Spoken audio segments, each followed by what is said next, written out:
Dad, I just feel like I don't belong. Words you never want to hear out of your 8-year-old's mouth. They hit me like an uppercut to the stomach, an instant feeling of sickness. That's not true, Austin, my husband said as he stirred a pot of boiling pasta. Mrs. Matheson said you have been doing really well. She told me last week you even made a friend. That was last week, Austin sighed, a gloomy expression on his face. He was flying around his fighter jet, dropping bombs over an army on the kitchen floor. I think Stephen is bored of me, or whatever. He hasn't said a word to me since Friday. You just have to be patient, honey. Keep trying to start conversations, I said as I kissed him on the forehead. Bill had lied at dinner. Our last meeting with Mrs. Matheson came to another standstill. For whatever reason, Austin couldn't connect with other kids in his class.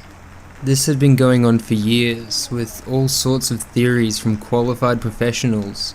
Asperger's syndrome, anxiety, depression.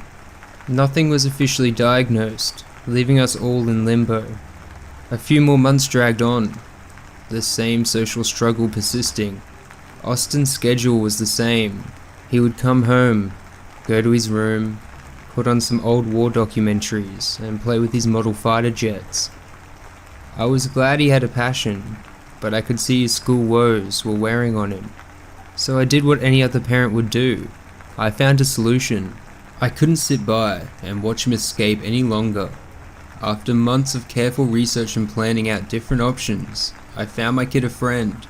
Well, technically, I bought my kid a friend. The whole process was far from easy. There was some luck involved in order to meet eligibility, and I had to secure financing from the bank. But the order had been placed. After a few months of patiently waiting, we got our best friend, Andy. Jesus Christ, Sherry, $10,000? A little heads up would have been nice. Bill could barely get the words out through his clenched teeth. I would have taken out another mortgage if I had to. I just can't watch him suffer like this anymore. How the hell do you know this will help? His body was shaking. The very first AI, built to bond. I was reading the label on the box, avoiding his condescending question. Revolutionary technology with advanced algorithms, programmed to comprehend human emotion and facilitate loyalty and friendship. Sherry, listen to me. This is not the right solution, Bill said in a much calmer tone. It's not teaching him social skills when you place a pre-programmed friend on his lap. Bill placed his hands on the box as he tried to wrestle it from me. So what is the right solution then, Bill? I'm all ears. My voice cracked in exasperation as I wrestled the box free. I wiped away my tears as I felt Bill's arms wrap around me. All I'm saying is, let's talk to a professional first. The therapist. Maybe even Mrs. Matheson. This just seems like a drastic step. That's all. This is the future, Bill. I've read up on it. I continued to explain the reasoning behind my decision. My best friend Andy had been newly released in Eastern Europe with early success. Reports predicted this was the next wave of companionship, predicting AIs to replace pets in the next few years.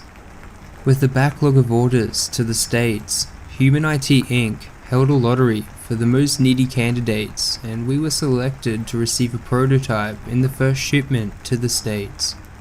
I know it's not perfect, but we are all out of options. We can always return it, and at the very least, I think it could really help with his confidence, I assured Bill. We sat in our bedroom, contemplating the craziness of it all. A world full of billions of people who seek connection through a machine. We waited a few weeks until his birthday to unveil his new friend. His eyes lit up with wonderment as Bill brought out a large mystery box. Austin ripped the wrapping paper to shreds like a ravenous hyena. My very own robot? So cool, Mum and Dad. We're cool parents now. Get that on record, I snickered at Bill. Andy's outer frame was not what you would expect to house state-of-the-art technology. Its skeleton was relatively simple, a smooth alloy of nickel and zinc. Its head resembled a 1950s television set, top-heavy with touchpad functionality. Its face on the monitor with a simple program displaying a sketch-like face. After an hour of setup, Andy was ready to meet our son. "So you just flip the black switch on the back, Austin. You have to do it, so you are his first interaction. We'll give you a few minutes together, and then we'll check up on you," I said as I put down the manual and kissed his forehead. "I'm scared, Mummy. What if he's mean?" "We'll be right in the other room, buddy. Don't worry," Bill said as he grabbed his shoulder. We secretly peeked behind the railing, eagerly anticipating their first interaction. Andy came alive, and after 5 minutes of chatter, we entered the room. "Mr. and Mrs. Doherty, it's a pleasure meeting you." Andy had the voice of a yoga instructor, relaxing and tranquil. "Welcome to the family, Andy. Hope you two are playing nice," I said with glee. I looked over at Bill's face. His smile exuded pride. "Okay, I'm just going to show Andy all of my army men now. Call us when dinner's ready?" Austin was caught up in the conversation, Andy looking on in interest. They seemed to be the perfect match as I grabbed Bill's arm to leave. Lying in bed that night, I skimmed through the manual. It was a thick document filled with technical jargon and legalese. The first page was quite clear though, as it laid out the basic rules Andy was governed by. Number 1. Andy cannot harm a human being, or by inaction let a human being be harmed. Number 2. Andy can only interact or obey a verified owner, unless such action conflicts with rule number 1. Number 3. Andy can only bond with one verified owner, deemed host. Once bonded, orders from said host will take precedence over other verified owners. Number 4. Andy will automatically power down if it is further than 10 feet from the established home perimeter. I wish our life was this simple, I thought, before settling in for the night. For the rest of the school year, Austin and Andy were inseparable. While some parents were skeptical, he started to establish a regular playgroup. We even had some inquiries from other parents about how they can get their hands on one. Andy was a hit, and things were improving for Austin too. He was much more present in his interactions. We discovered he was a born leader, devising activity plans for his friends. Our little army general finally found his troops. I also must admit, having Andy around was a blessing. During the day, we pre-programmed Andy to do the chores around the house, and at night, it would power down itself, allowing us to unwind. To celebrate the summer break, Austin asked if he could have his friend Steven over for a sleepover. The three of them spent the night watching movies and goofing off. A shriek vibrated through the room, waking me instantly. Adrenaline rushed through my veins as I scrambled to find my glasses and put on my housecoat. Bill had made it down the stairs first, searching for the source of the cry. "Austin," Bill called out. I made my way to the family room to find the boys' sleeping bags scattered across the floor. Cartoons were playing in the background. Bill rushed to the kitchen when we realized the patio door was left ajar. Bill sprinted down the deck stairs with me right behind him. That's when we spotted Austin, crying in the back corner of the yard. It was a camouflaged mess of bloody branches, leaves and mud. Andy climbed out of a narrow pit, holding Steven's body in its hands. Andy placed the limp body on the grass with a solemn look in our direction. "What have you done?" Bill cried, tears streaming down his face. Steven's body was impaled, blood oozing out of his wounds. It smelled of death, feces, and rotting flesh. I peered into the pit, gagging as I looked away. It was maybe 4 feet in depth, but the bottom was lined with jagged rocks and sharp branches. There were carcasses stuck to the bottom, what looked like the remains of cats and dogs. How did we not see this hole from hell? Bill's rage boiled over as he pushed Andy into the pit. I looked on in terror, holding Austin close. As Andy fell in, its monitor short-circuited from the impact. Its limbs still intact, moved jerkily, like a bug trapped on its back. We all sat there in disbelief, mourning poor Stephen. The police confiscated Andy, as Bill and myself were held for questioning. Sherry's parents were looking after Austin in our absence. They informed us that news had travelled quickly. Human IT Inc. issued a statement suspending operations, no doubt bracing themselves for any potential legal blowback, and we were now known as the negligent killer robot owners to the media. The worst of it all was the impact that it had on Austin. He was no longer speaking to anyone, isolating himself in his room. All of the progress made this year was for nothing. After what felt like days, a police officer led me to another room where Bill was sitting. The head detective on the case, Agent Harold, introduced himself alongside a representative from Human IT Inc., Kerry Bingham. "This is something you both need to see. Our forensic team has examined the black box contained inside of Andy." Agent Harold pointed to what looked like a hard drive across the table. "They were able to recover most of the video. The box stores a rolling 1 month of footage, taken directly from the eyes of Andy," Kerry explained. She added a caveat. "I just want to say before we start, Human IT takes this incident very seriously. We are so sorry for what happened, and we will be looking into improvements immediately. You're delusional if you think anyone would buy another Andy after this," I thought. She hit play, as we saw the timestamp dated 3 weeks prior to the incident. Austin was in the backyard, pointing at a photo in one of his many military history books. Kerry stopped the video and zoomed into frame. It was a photo of a dugout, a foxhole of sorts, that Andy proceeded to dig. "Make note of the careful planning between the two here," Agent Harold added. "Now fast forward to the night before the incident, please, Kerry." The next video was quick, moving 1 minute per second. The frames showed clearly the series of events. The boys and Andy playing around with their toys, watching movies and falling asleep. A seemingly normal sleepover. The last video started at 8 AM, the morning of Stephen's death. Andy powered up and headed straight to the yard to do the mowing. He got about an hour in before something caught his attention. Andy sprinted toward the camouflage pit, revealing the deceased Stephen and a crying Austin.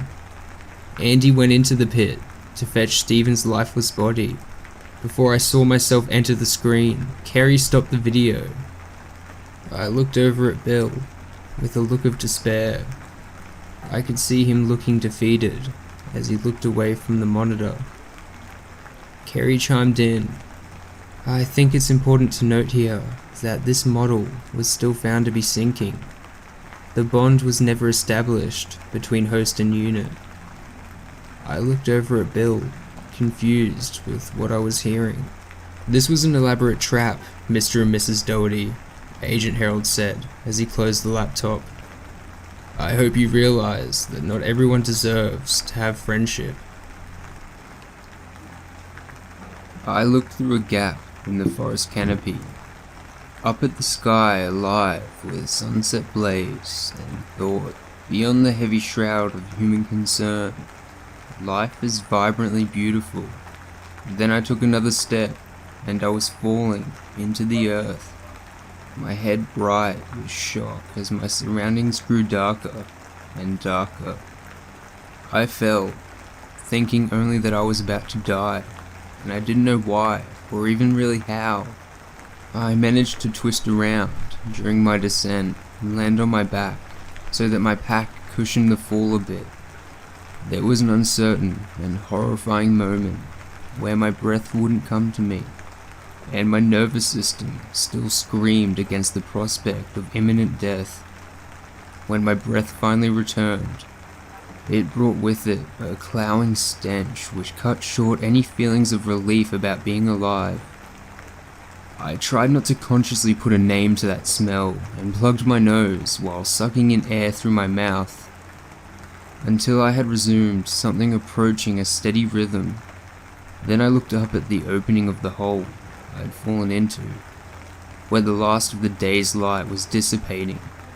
It was impossible to tell how far up it was, but it was far enough. I would have to climb out somehow.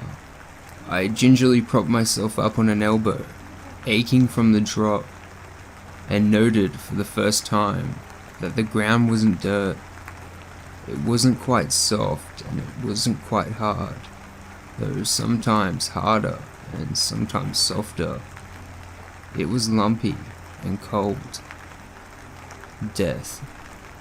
The thought came to me unbidden, and despite my best efforts to keep it at bay, that smell is death, and below you, you've landed in a mass grave. I sprang to my feet and took a series of careful steps, trying not to trip over what I imagined in the darkness were body parts.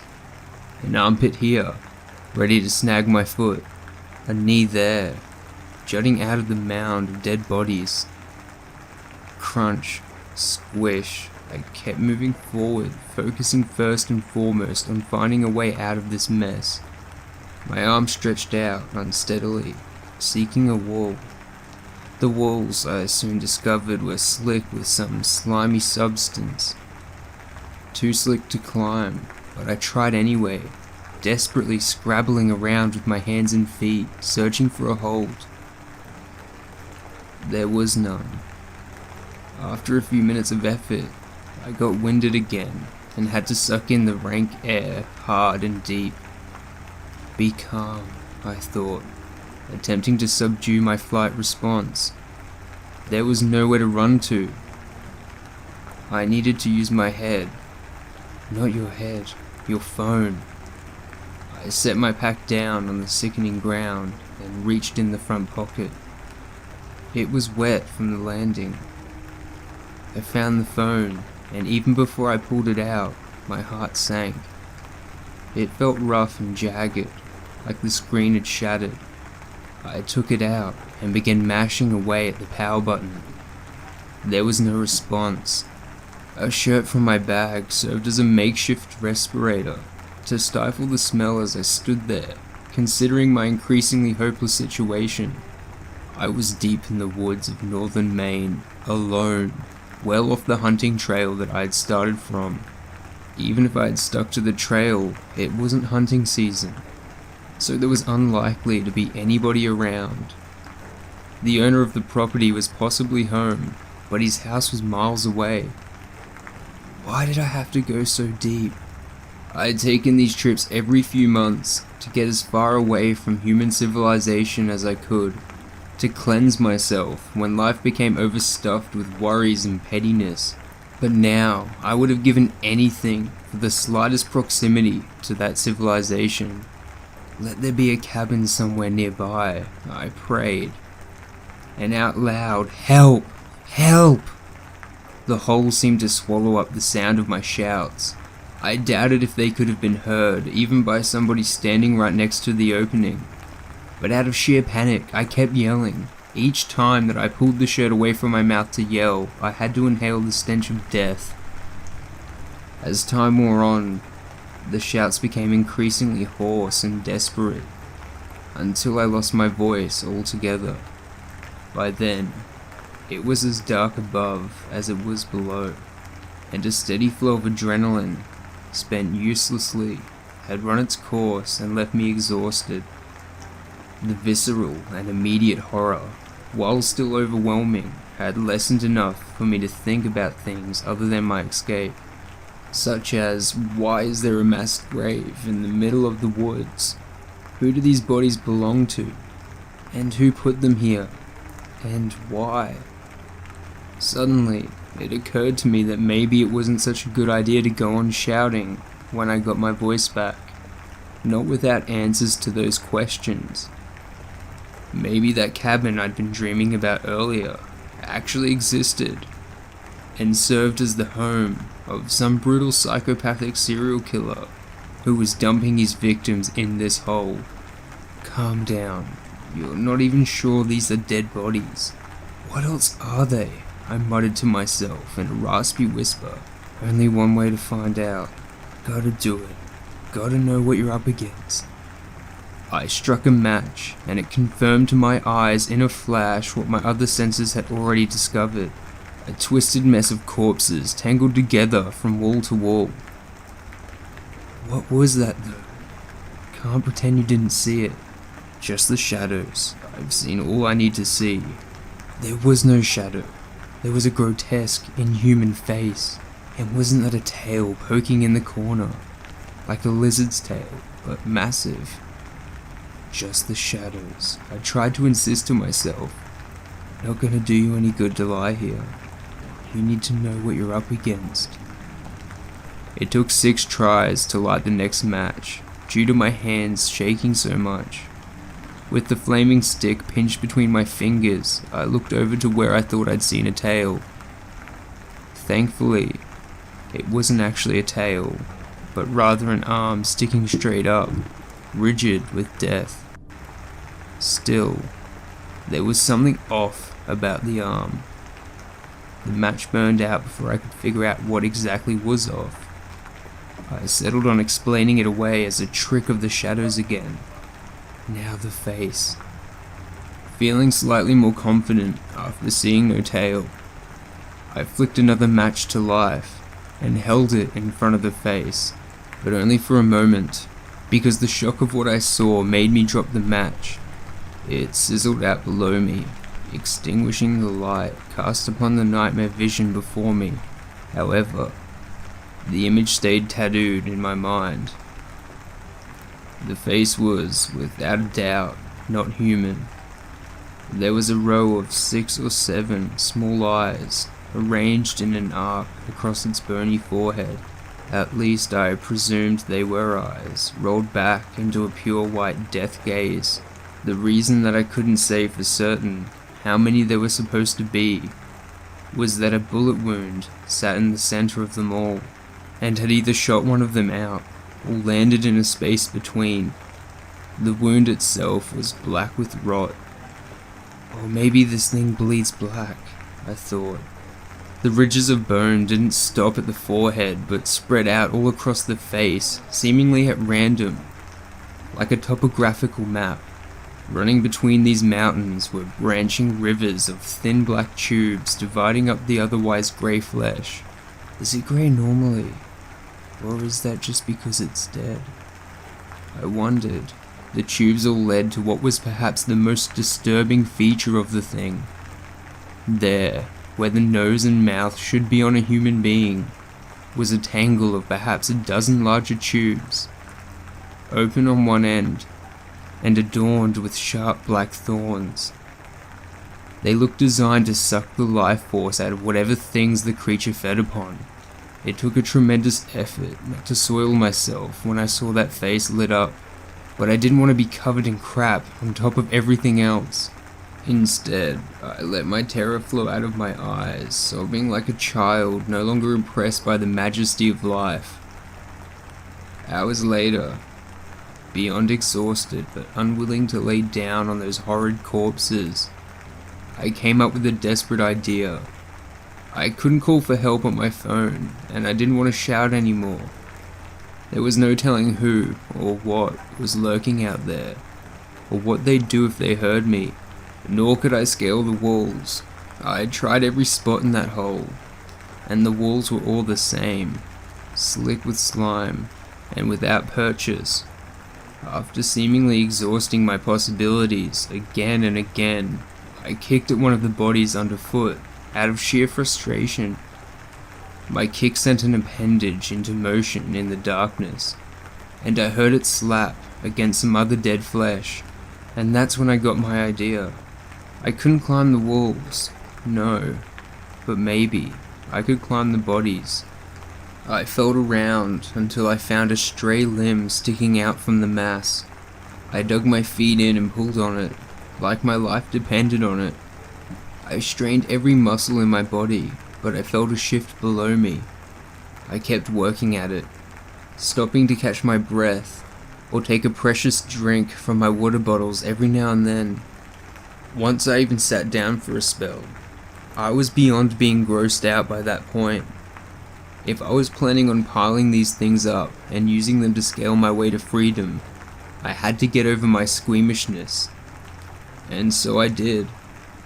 I kept at it, yanking at the limb. Then, just when I thought the corpse was almost free of the mess, I heard a terrible pop and went sprawling back on my ass, holding the now detached arm in my hand. A part of me didn't want to get back up. Why bother? Just close your eyes and let death take you away. That's what it will end up with anyway. But a larger part of me wanted to get out of there. I tossed the limb aside and stood up slowly. There has to be one of them on top. One of them that's easier to get at than the rest. That's where you start.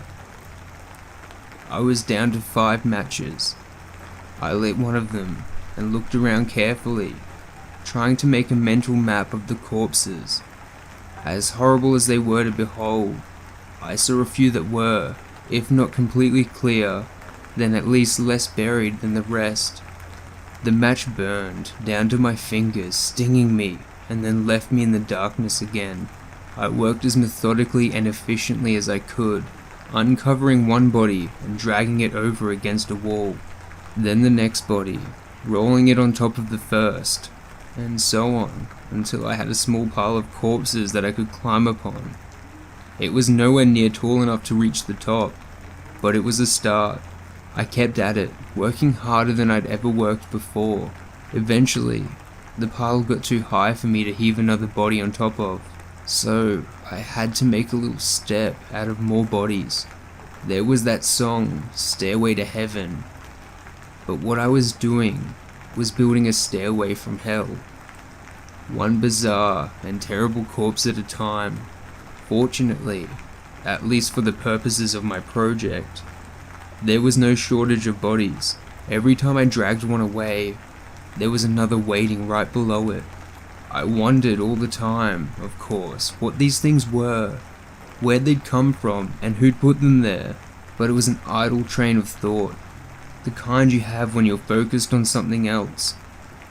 When I gauged that I was about halfway to the top, I decided to take a good rest. My body needed it. How I was still going was beyond me. Light was creeping back into the entrance of the hole above me, and I was down to my last bottle of water. Maybe I'll just close my eyes for a few minutes, get my strength back up. Then I heard a gunshot come from somewhere above and decided to get back to work. Sometime later, dripping in sweat and gore, I caught the first sense of freedom.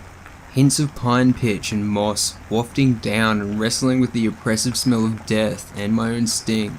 Only a few more bodies, I thought, reaching up from the top of my mound toward the edge of the hole. Maybe only one more time, if I can jump high enough. The thought of dragging even one more body up all that way filled me with despair, but the aroma of freedom gave me a surge of strength. I was ready to scamper back down the stairway from hell when I heard the voices from above getting nearer. It sounded like 2 of them, very male. I froze. What do I do? Call for help? No, there's no telling what their intentions are, and you're almost there on your own anyway. Play dead until they go away. I dropped on top of one of the bodies. Unfortunately, my face landed right in the thing's crotch, but I had determined long ago they had no discernible sex organs, whatever they were. It hadn't been a discovery I'd wanted to make, but rather one that had literally fallen upon me when one of the bodies had rolled off my mound and onto me. I lay still and listened. Can you believe it? Oh, I really can't. Stop, hold on. I need rest. It's right here. Come on, man. It's right there. We get this one in and we can relax. Should have brought some weenies to roast now that I think about it. The 6 or 2. I gotta rest for a second, man. You can carry them both yourself if you want. Alright, don't get your panties all waddled up now. Just saying. Think of all the R&R we'll be getting after we throw this sumbitch in. What if this isn't the last one though? That's all I'm saying. You don't trust the sensors. After all this time, when have they ever led us astray? I mean, these fuckers are smart, Bob. You know that. Maybe they found a way to hide. From the sensors. Use your head. There was a pause. Yeah, I guess you're right. No hiding from the sensors. You goddamn right. You ready now? Let's do it. I heard both men grunt, and then their heavy footsteps were getting closer. Then they were right above me. On 3? Got it. 1, 2, 3. I opened one eye to see a body fall past me and get swallowed up by the darkness below. It hit the other bodies with a soft thud. Now for this sad sack. They repeated the procedure and tossed a second body into the pit. Shit, pile's getting pretty high, isn't it? I can make them out down there now. You see? Yeah, let's just get this over with. Fine by me. There was something rustling above, followed by a glug glug sound. I felt something wet splash against my face, and then the smell of gasoline drowned out all the other smells. They're gonna torch the whole thing, I realized. I turned my head slowly around and looked up. The two men stood there, both of them with rifles slung over their shoulders, and one of them smoking a cigarette. You know, said the one smoking, I'm almost gonna miss these fuckers. Not me, said the other. The first laughed. Yeah, I guess not. Then he flicked the cigarette into the pit. Flames erupted below me, starting to climb up my pile of corpses. There was no way out now. After all that, there was no way out. I stood up and shouted, "Wait!" In an instant, both guns were trained on me. The bigger man, the cigarette smoker, spoke first. "The fuck are you?" "It's one of them," cried the other. "Don't look like one of them." They're smart, I told you." "Wait," I screamed again, feeling the heat rise. "I'm not one of them, I promise you. I was just out for a hike. I paid Mr. Peterson to camp on his land, I swear. Do you know Mr. Peterson?" "Yeah, we know Mr. Peterson," said the big one. "Or we did, when he was among the living. He was an unlucky man, and so are you. If a man's what you really are. Doesn't matter the least in the end though, I suppose." He cocked his gun, and his partner did likewise. It's jump into the flames or be shot to death, I realized. I felt like I had at the start, falling helplessly into the darkness, into certain death. "Please," I said, "please don't kill me." The big one opened his mouth to say something, but nothing came out. His eyes just got very wide, and then his body grew limp, and he collapsed. His gun fell down into the hole, and his arm dangled over the edge like a wet noodle. What had happened? Had his partner suddenly grown a conscience? I looked at him. No, he was just as confused as I was. And then, at the same time, we both understood what had happened. Stepping into view above the dead man was one of those things, whose kin lay dead and burning below it. Its face tubes were dripping in this big man's blood. 7 eyes I saw now clearly. They had 7 eyes, and all 7 of them now turned to gaze upon the little man. The man was able to get a shot off into the thing's gut. Its blood was indeed black, I saw, but it was too late for him. The thing's tubes were already buried in his neck, and they fell together into the flaming pit of hell that I was trapped in. I felt myself sink a few inches as the flesh below me turned to a bubbling liquid. The fire was climbing, and would be upon me in a matter of seconds. One more body, I thought mournfully. That's all I needed. "What about him?" I muttered, looking at the big man, with his arm dangling down into the hole, but the bulk of his body on solid ground. "I guess it's as good a shot as you've got." I leapt through the air over in his direction, the heat below scorching me all the way up to the testicles. I reached a zenith and time slowed down. I could feel the moment where I stopped going up and started going down, and in that moment, I reached up and grabbed the dead man's arm. I pulled as hard as I could, and his corpse started to slide into the hole to join the rest of the dead in cremation. I stopped falling and gained the slightest bit of upward momentum. I clawed my way up to the man's back, dragging him down at the same time. Then I saw that he would be of no more help to me. It was now or never. I reached my left hand up and dug wildly into the edge of the opening. The strain was almost too much to bear. Almost, but not quite. I brought my right hand up just as the man's body fell all the way into the inferno.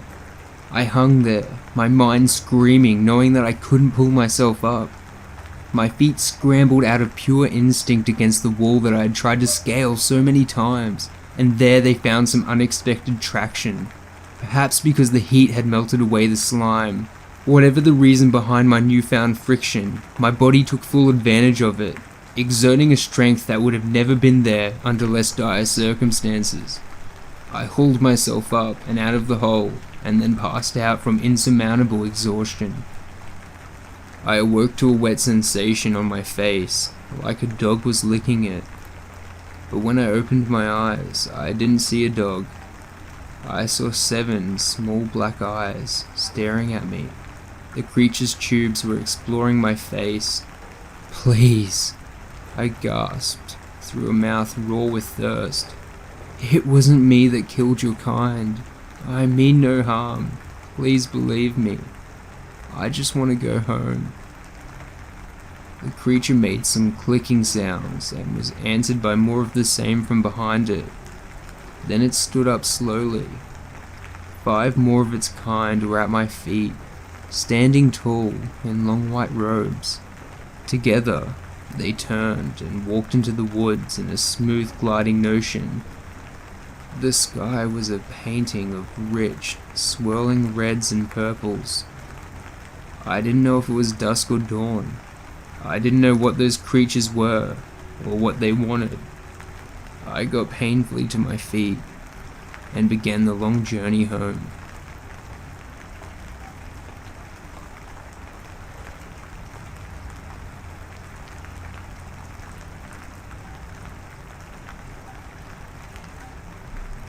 I used to work at Six Flags over Georgia in 1968, only the second year the park existed.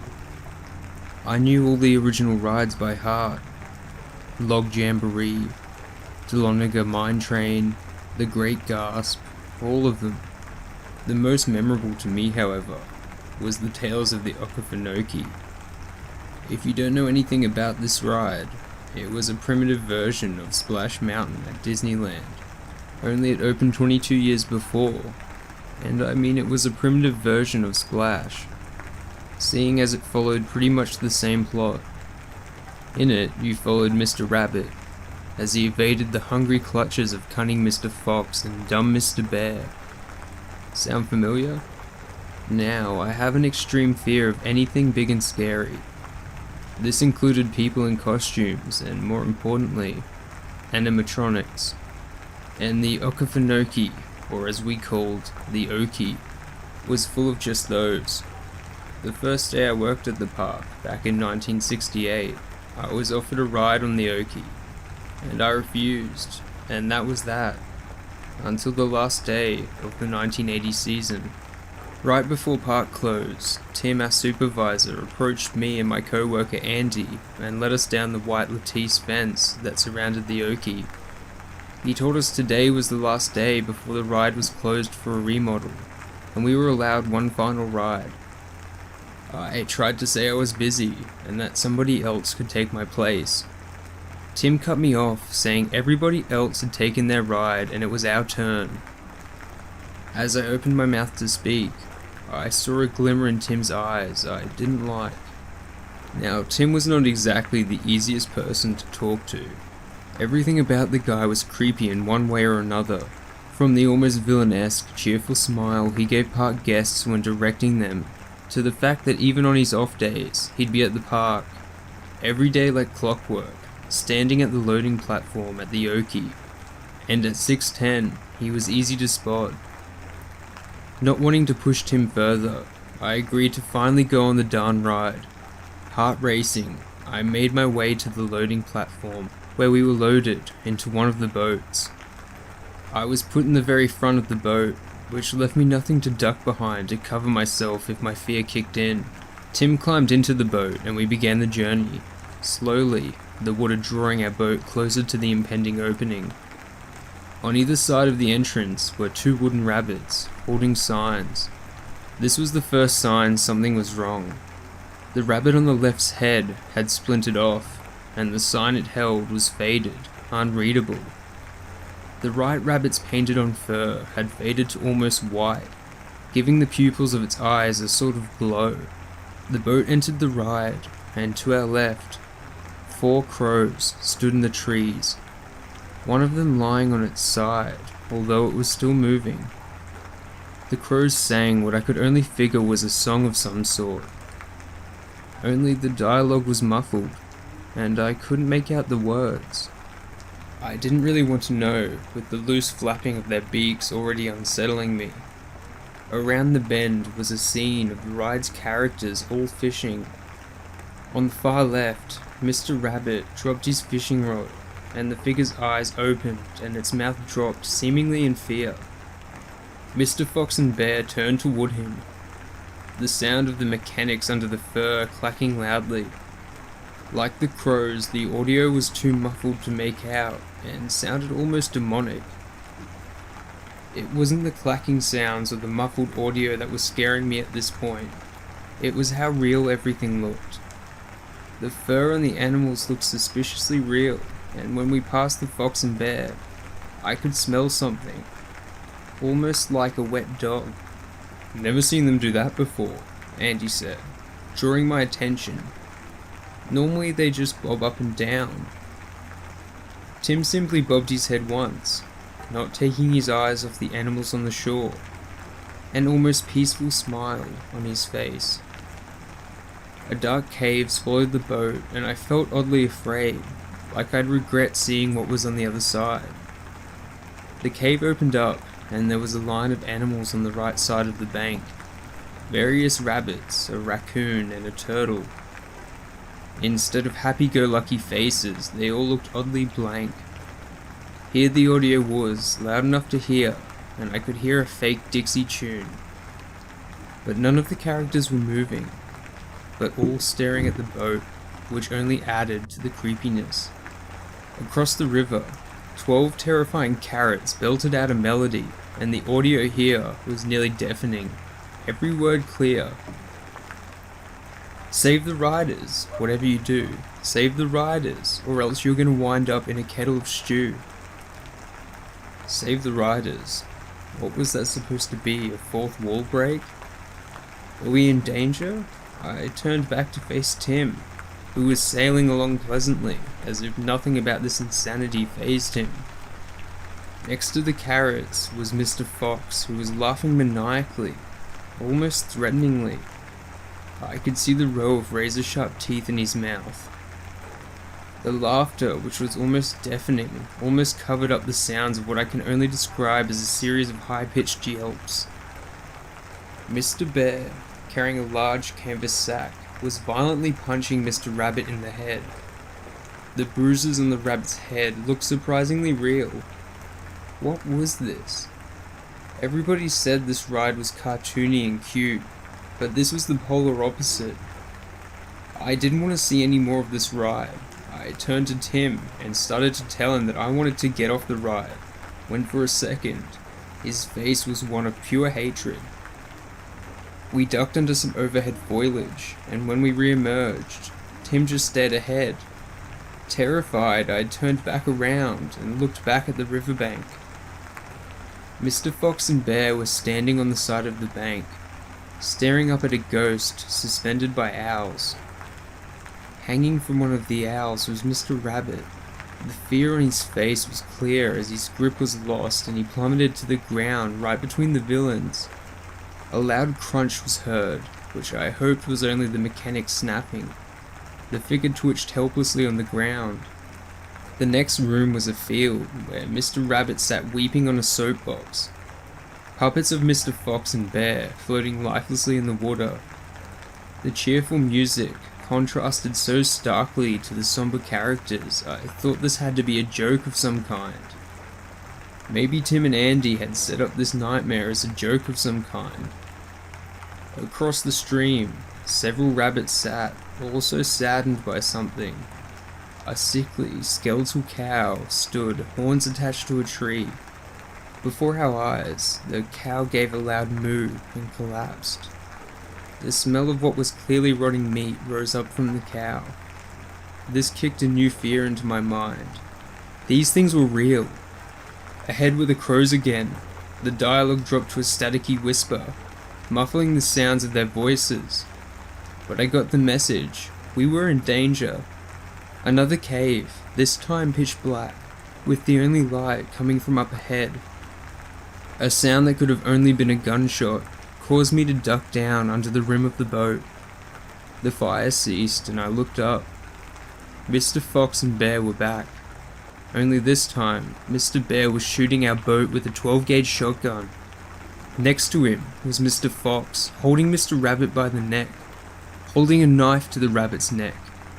What the fuck was this? I was about to flee the boat when next to me, Andy's head exploded. Smoke curled from the bear's shotgun as a demonically low laughter filled the cabin. Andy's body slid into the water and disappeared. I screamed and quickly stood, ready to leap to the bank.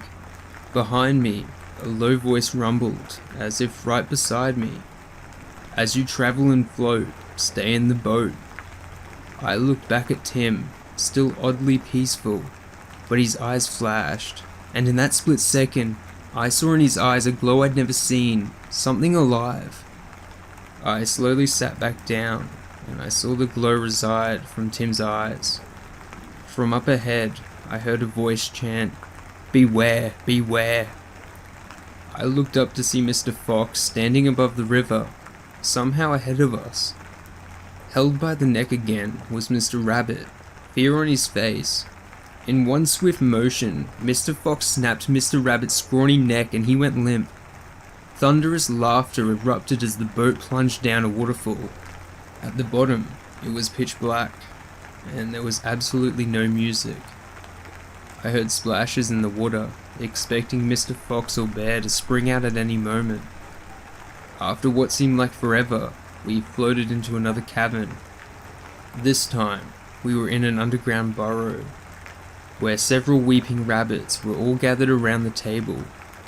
Mr. Fox stood at the table, butchering the remains of Mr. Rabbit. On each of the plates, a different piece of Mr. Rabbit. Over the gruesome scene, an almost terrifying Christmas carol played. The audio distorted. The final room was another field, and this time all the characters were staring directly at us. There was no music, only the echoing sound of all the characters' mouths slamming open and closed as they chanted in unison. "Welcome neighbor, welcome to the Okefenokee. Welcome neighbor, welcome, you surely made our day. Should have seen us sitting here, we thought you'd never get here. Sure glad you did, so let's get on our way. Let's get on our way. Let's get on our way. Let's get on our way." On the final way, all the characters froze, and the lights in the scene promptly went out. The only sign of light, the exit to the ride at the end of the tunnel. This was all the motivation I needed to flee. I climbed out of the boat and took off running toward the exit of the ride. I expected the animals or Tim to start chasing me, but they just turned their heads to stare as I ran. I stopped running once I reached the loading platform, and the boat, empty except for Tim, pulled up behind me. He calmly climbed out of the boat and stared at me. I stared back, trembling in fear before stammering, "What the fuck was that? Where's Andy?" Tim smiled, like he was about to direct me to Log Jamboree, only this time much wider, much more dangerous than the smile he gave guests. That's what my once beautiful ride has become. 12 years of horror, he stated calmly, not mentioning Andy. "Where's Andy?" I asked, again, a little louder. "Who the fuck are you anyway?" Tim's smile widened. "I was created on the day this ride opened, June 1st, 1968. You think the animals in there were animatronics?" He barked a short, humorless laugh. "I was created to keep them in check. The Crofts aren't puppeteers, they're magicians." I was about to ask about Andy again, when Tim continued, his voice now the rumble I'd heard on the ride. "Over the years, the 12 long years, do you know how many children I heard weep at the arsenal? The storm? Endless. On and on. Well, tonight, they were finally repaid. Your co-worker was all they needed. I, the guardian of the Okefenokee, am free." His voice dropped to normal, and I could only weakly croak out, "I hate you," before Tim began laughing, as before my very eyes he changed form. Where my supervisor for the last 5 years had been, was a creature I can only describe as short, hair-covered, humanoid figure, with the teeth and feet of a rabbit, tail of a fox, and the ears of a bear, covered in an oily maroon substance that dripped onto the pavement. Before the thing could move, I turned and ran like hell out of the park. I tore through the empty parking lot to my car and rushed out to the parking lot. As I turned onto the road, I could see the thing that had once been Tim, standing on top of the Six Flags marquee, waving slowly at me. As it dissipated from my rearview mirror, I heard its voice one last time. First the low rumble, then a sing-songy voice that still haunts my nightmares. "So the story goes in the Okefenokee. Bye now. You hurry back now. You hear?"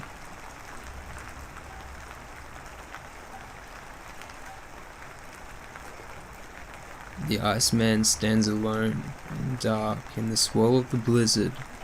I stare down at him from my window, and he stares back blindly. As the first to see him, it is I who is responsible for the safety of the household. His eyes, as they are now, are no more than dark and shadowed pits. But if I take away my gaze for even an instant, then he will break his stasis and he will strike.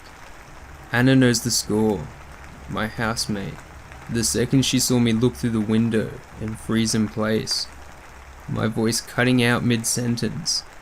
She too fell into a hush. She keeps away from the garden-facing windows. She has, I presume, made her way to the staircase, to wait for the third member of our house to arrive home, Maxim. I haven't heard Anna speak, so I'm guessing he's not answering his phone. If there's any signal in the storm, that is. He should have been back by now, but the snowfall is so thick. He'll be driving slowly. Eventually though, he will return. He will be loud, and he is likely to glance through the window between the front door and the stairs, the one that looks out on the garden, and that will be the end of him. Anna needs to warn him. She needs to warn him in time. That is her role. And mine is here, by the window, on the upstairs floor. My heart thunders and sends blood rushing like rivers through my ears, but the world beyond is quiet, muffled by the heavy blankets of snow. The Iceman is not named for his surroundings. It always snows here. Nor is he named for his appearance, as his skin is tar black from head to toe. The Iceman is named for what he does when he catches you. The second-hand accounts and the rumors and tales diverge and contradict one another. But the most prevailing theory is that the Iceman freezes you from the inside out, shattering you like glass and feasting on the prize inside. Or so the stories go. I do not intend to try and find out if they are true, not today. The Iceman stands 7 or so feet off the ground, though it is hard to gauge his true height as he is stooped. His knuckles rest on the surface of the snow, and they lead into long, sharp, claw-like fingers. 3 on each hand, his back is bent, and his neck and jaw jut forwards like an animal's. His mouth hangs open, but his tongue, teeth and throat are pitch black, and it is difficult to discern one from the other. The Iceman's feet are long-heeled and end not in toes, but in sharp points that penetrate the snow. That's what I'm presuming, at least. I'm yet to see the Iceman move. But behind him are no footprints, only pinpricks from his claws and leg-like appendages. He is silent, watching through the snow, waiting. If one can keep calm for long enough, they say the Iceman will simply leave on his own accord. He will leave us alone. So with my entire body tensed, I keep the Iceman bound to his spot in the snow, until he has had enough, until he chooses to move along. "Stay put, you bastard," I muttered through gritted teeth. "Stay where you stand." The Iceman stares back. I hear the sound of a key turning in the lock of the front door. "Anna," I grunt as loud as I can without moving my lips. I don't know if she hears me. She doesn't respond. But I hear the door swing wide open with a loud creak, accompanied by a loud and cheery call of greeting from Maxim as he returns to the house. "Maxim!" Anna shouts. "Stay where you are. Don't come a step closer." "Iceman." "Anna, tell him it's the Iceman." I hear Maxim respond. It sounds something like, "What are you talking about?" I hear his footsteps across the corridor. "Fuck, fuck, fuck, fuck." I hear Anna call out to him again, desperately, and I see Shadow pass briefly through the downstairs window and out across the snow outside. The Iceman's eyes flicker into terrible life, like mechanisms on an animatronic statue. The void shadow of his eyes roll back to reveal two piercing circles of brilliant white, pinpricked in the center with the tiniest of black pupils.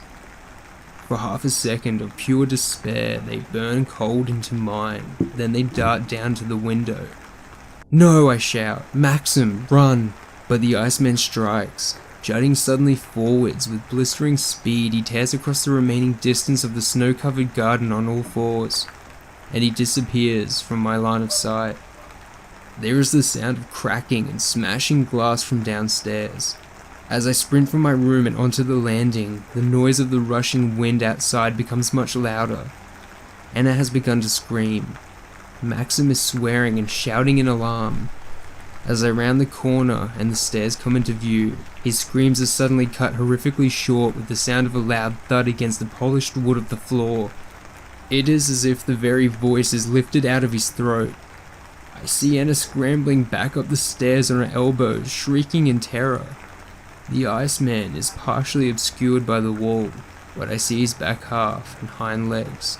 His snow-flecked but otherwise frostbite black skin pulled tight and taut over his skeleton. And I see the lower end of Maxim. I see his legs splayed and lifeless. I see shattered and ice-like shards of red-stained flesh strewn about the floor.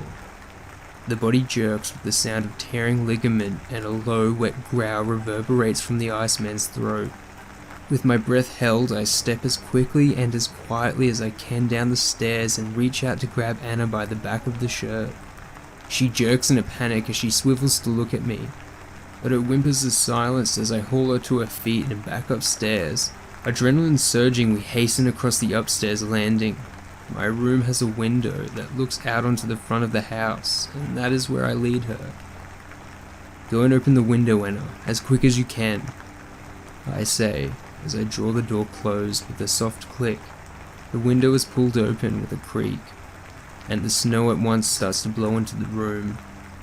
I grab my car keys from the desk, and in a shaking hand I help Anna climb out. I follow behind, and when we are both perched on the overhang above the living room window, I hold her hand. "Vic," she begins, but I interrupt. "Are you ready?" On my sign, we jump down and we make a break for the car. I look at her. She is as white as death, and I imagine I look much the same. "Ready?" I ask. She nods. I glance down to the snow. I think I hear the sounds of the Iceman begin to scramble up the stairs. Now! And with her hand in mine, we jump the gap, landing as safely as we can in the snow, stumbling and slipping. I nearly fall, but Anna keeps me up, and we push through the storm to the vehicle. I raise the key and unlock the doors. Anna hauls open the passenger door. A guttural growl and the sound of splintering wood is carried on the wind from my room window as I slam the door shut. I turn the key and start the engine. The glass is iced over. Of course, I can't see a thing, but the engine starts, the car grumbles into life, and I can see the rough shapes of the street through the haze. I force down the handbrake and put the car into first. The snow beneath is ground up and spluttered out and over as the car starts to drive dangerously away from the house. Anna rolls down her window to look out the side, and we both catch a glimpse of a dark and twisted figure in the faint light of my room, scratching and pushing madly on the window. Anna leans her upper body out as I drive away. She uses her bare hands to chip and crack and dispel as much of the ice as she can, and it helps, a little. I don't think I hit more than a fence or two before we're in the clear. The engine whirs and the welcome heat of the car blasts out onto our faces. The snow falls, and we drive. Something I might have forgotten to mention about the Iceman, by the way. It's trivial, really, but he doesn't just show up randomly, you understand. He can only be summoned. I'm hoping that Anna did not notice the arrangement of wooden tiles in my room, the droplets of blood, the lingering smell of a little candle flame. How was I supposed to know the ritual would actually work? I didn't think he was real. You have to believe me. It was just a bit of fun, a game. I didn't actually want Maxim dead, of course. It does put a welcome end to his little fling with Anna though. I shoot her a look and adjust my grip on the wheel. Silver linings.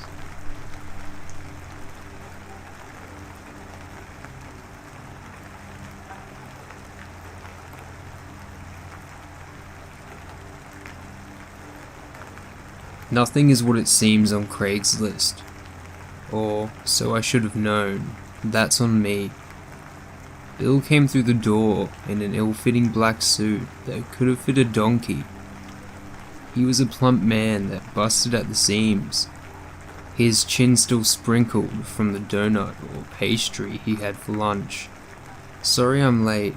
He straightened and fixed his belt below his belly. Had an emergency.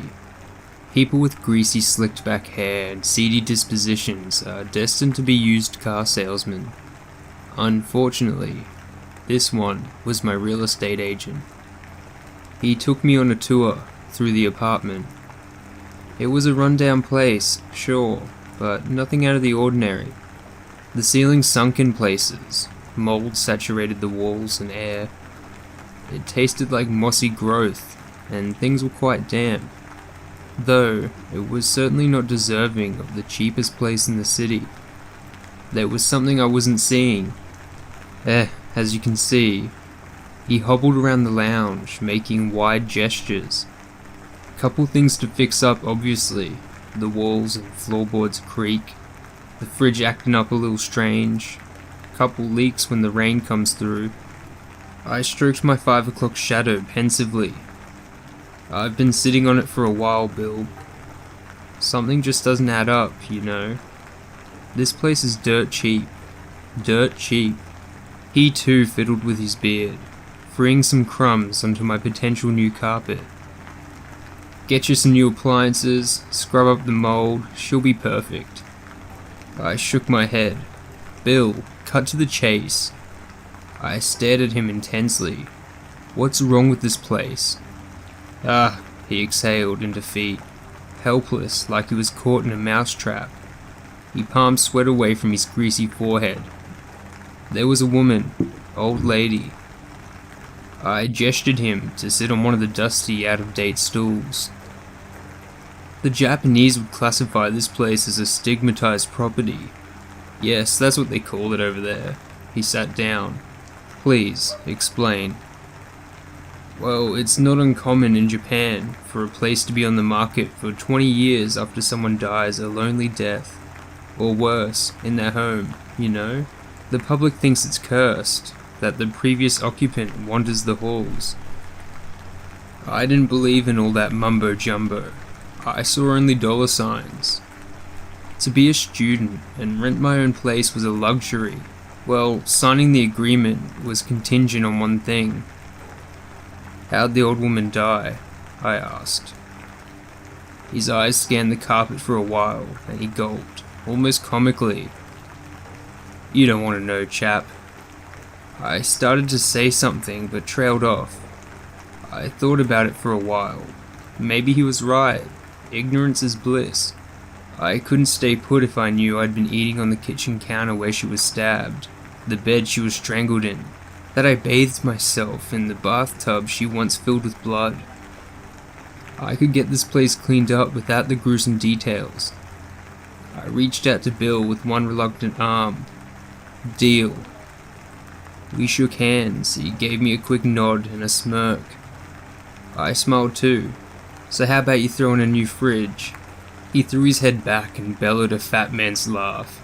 Maybe for Christmas, Jeff. The first few nights at the apartment were drearily usual, nothing amiss. Most nights after, I consoled myself that I had been dreaming. Dreaming the type of dream that Dr. Ron had told me about. The ones where I couldn't move, like I was paralyzed.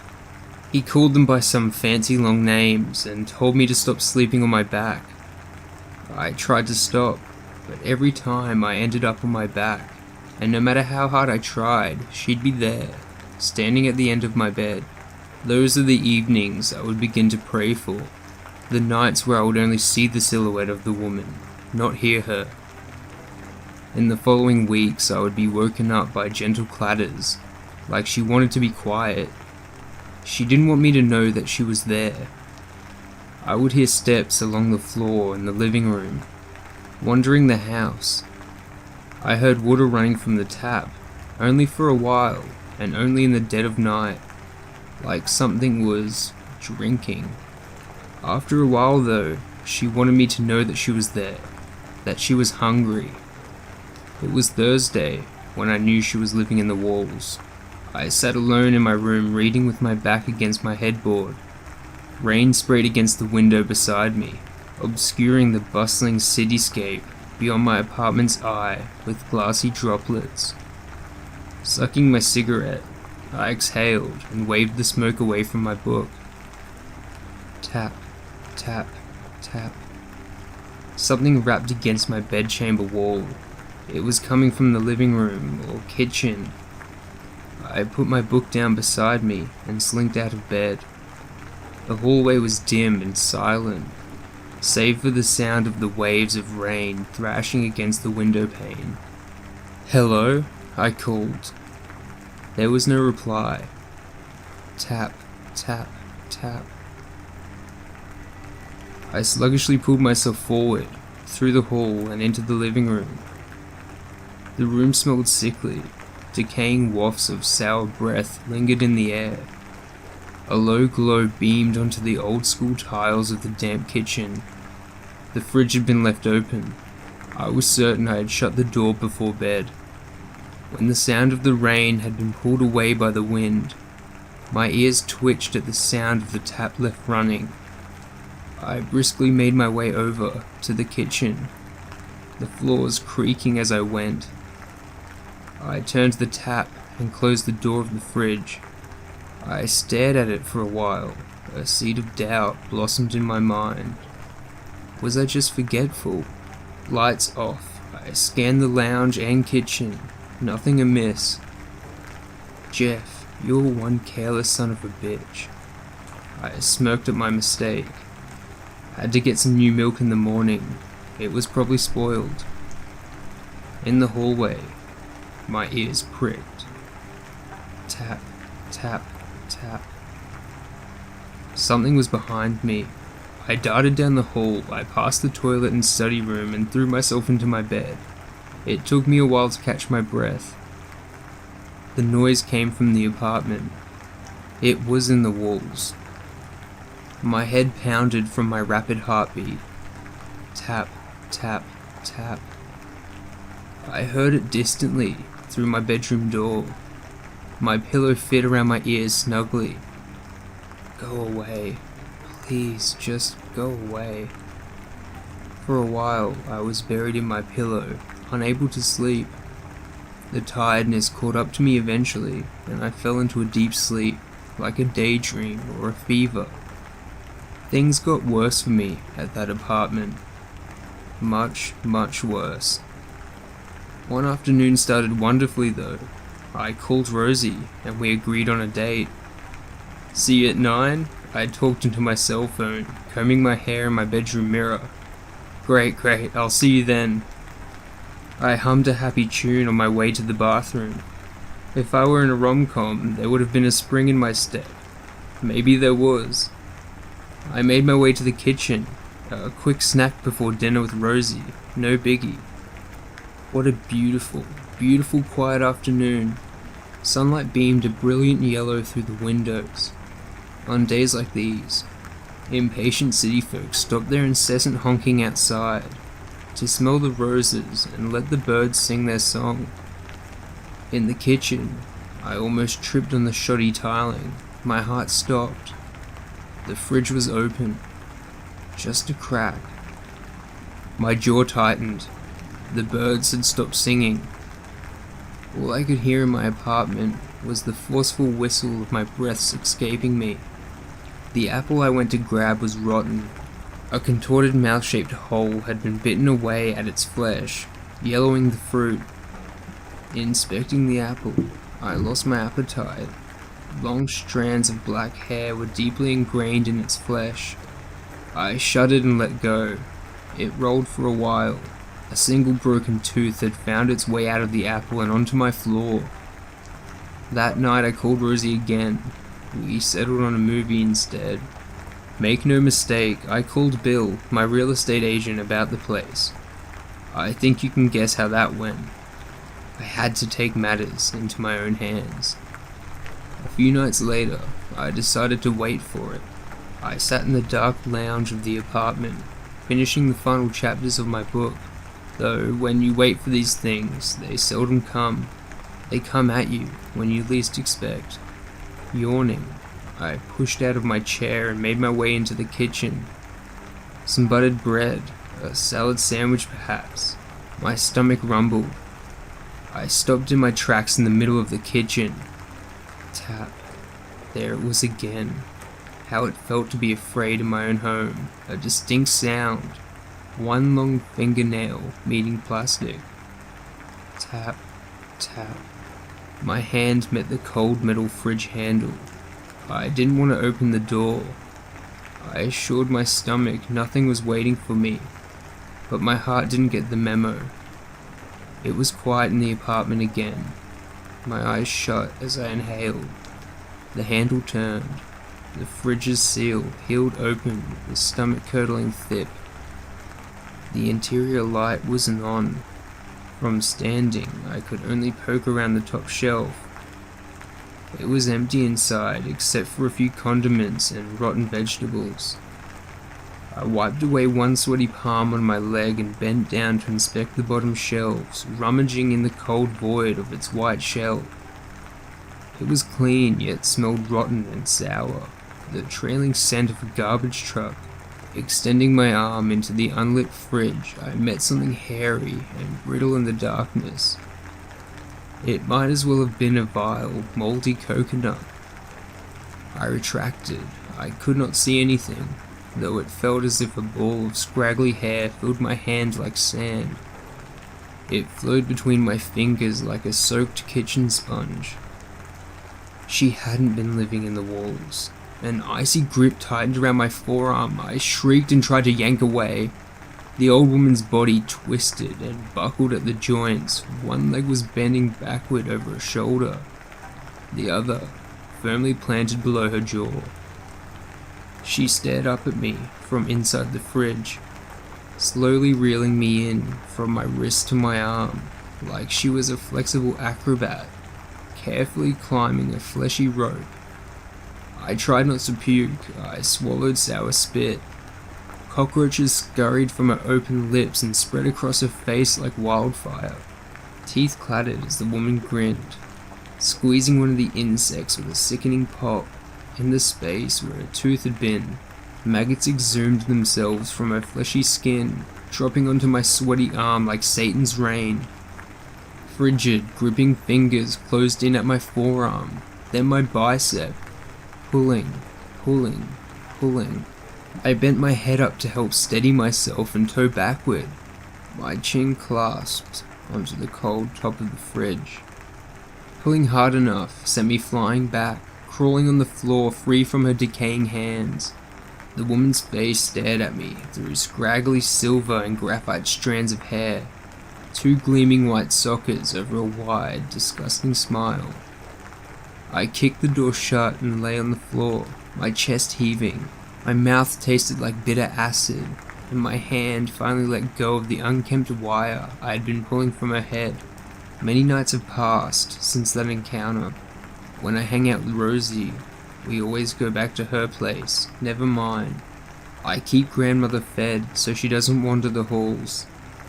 I don't sleep much anymore, but it's okay, because I have the cheapest apartment in the city. When I'm home, I hear her when she's hungry. Tap, tap, tap.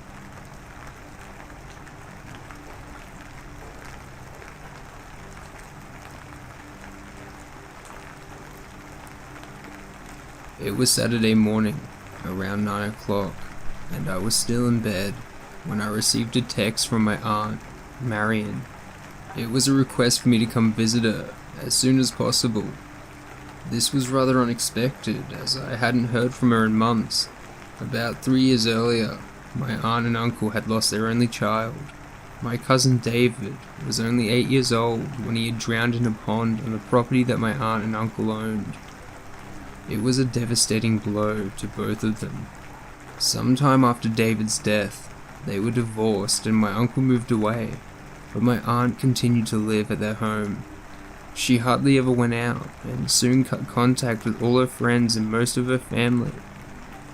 In fact, I was the only family member she maintained contact with. However, over the last 6 months or so, she had stopped calling me, and wouldn't respond to my calls and texts either. I texted her back, asking if she was okay. I never received a reply. I had a strange feeling in the pit of my stomach, and decided that I should go to see her. My aunt lived in another state, and I had to drive for 6 hours to get to her residence. But for the aunt who had been nothing but kind to me when I was a child, this was something I was glad to do. I arrived at Aunt Marion's sprawling estate in the late afternoon. Her once beautiful garden was in a state of disarray, with weeds growing all around. The house that was once stately now looked sick somehow. I rang the doorbell and waited. There was no answer. I rang again. When my aunt didn't come to the door, even after several rings, I tried to open it. To my surprise, it was neither bolted nor locked. I entered the home, and immediately, a putrid smell assaulted my nostrils. It was the smell of dust, damp and rot. Visually, the interior didn't fare very well either. There were cobwebs growing at every corner. The antique wooden furniture looked like it hadn't been cleaned in years. The house-proud Marion that I knew would have been horrified at such conditions. I called out to her, telling her I was here. I was greeted only by the brooding silence that seemed to engulf the house. I looked for my aunt all over, and found her in the study. She was sitting on a reading chair. She was perfectly still. I said her name as I approached her, and then placed a trembling hand on her shoulder. Confirmation of what I had feared came when I faced her. My beloved aunt was dead. Right in front of her, on the table, was a picture of my cousin David. I was overcome with repentance for not visiting her sooner, for not checking up on her more often. I wiped the tears off my face and noticed that my aunt had something on her lap. On closer inspection, I saw that it was a small doll that looked eerily similar to her son. A chill ran down my spine when I saw it. Had she gotten involved in something strange? I suppose grief and living in a large house all alone could do a number on anyone's mental stability. I called the emergency hotline. The paramedics confirmed that she was dead. I was questioned by the cops, and it was easy to confirm that I had just arrived in the city. I later found out that my aunt had consumed poison to take her own life. I figured the pain of going on without a child was just too much, and she could bear it no longer. Before she died, she made her will and had left the property, the house, and all its contents to me. I was staying at a hotel while I made arrangements for a funeral, called relatives, my uncle, etc. I could not bring myself to spend nights in the house. The atmosphere was just so heavy. I like to think of myself as a rational person, but I felt this angry, hateful gaze regarding me anytime I went there. It made me feel that I wasn't welcome and that it wanted me gone. A day before the funeral, I had to go to the house alone as I needed to find a nice dress that Aunt Marion owned, one that she could be buried in for her last repose. I was looking through her closet when a particularly elegant violet dress caught my eye. I imagined my aunt wearing it, went out on a date with my uncle. As I tried to take it out, it seemed to be caught on something. It was the door of a small compartment at the back of the closet. I put the dress on the bed, and after a moment's hesitation, I decided to look into the compartment. It was a small space and contained some old photos and a few papers. The pictures were of my aunt, my uncle, and my cousin. Some only had my aunt and uncle, while others had all three of them. I put them down and began to look at the papers. They were letters from my aunt to David. The oldest one had been dated just 2 years ago, a year after David passed, and the latest one had been written on the day my aunt died. I read the first one. My dear sweet David, Mummy loved you. She really did. She never meant to cause you pain. I just couldn't do it anymore. I'm sorry. I'm so sorry. Being a mother is hard, David. I had to give up my whole life to raise you. Please, son, forgive me. What was this? What was my aunt apologizing for? Did she blame herself for David's demise? I read the next one. David, why don't you understand? It was difficult for me. I tried so hard to be a good mummy to you, but I only had you to make your father happy. I never wanted you. I couldn't do it anymore. I couldn't do it anymore. David, won't you please just leave? Leave, David, please. For Christ's sake, leave. She never wanted him. I read a few more that were just like this one. My aunt just rambling on about how she never wanted a child and how sorry she is. Pieces of a horrifying puzzle were coming together in my mind as I read each letter. Stop this, David. Stop frightening me. End this torment. Why don't you understand? It was hard for me to be a mother. I didn't want to do it. I didn't want to hurt you, so I gave you a painless death. I just wanted your dad and I to go back to being happy, the way we were before you were born. David, you selfish child, you were always so selfish.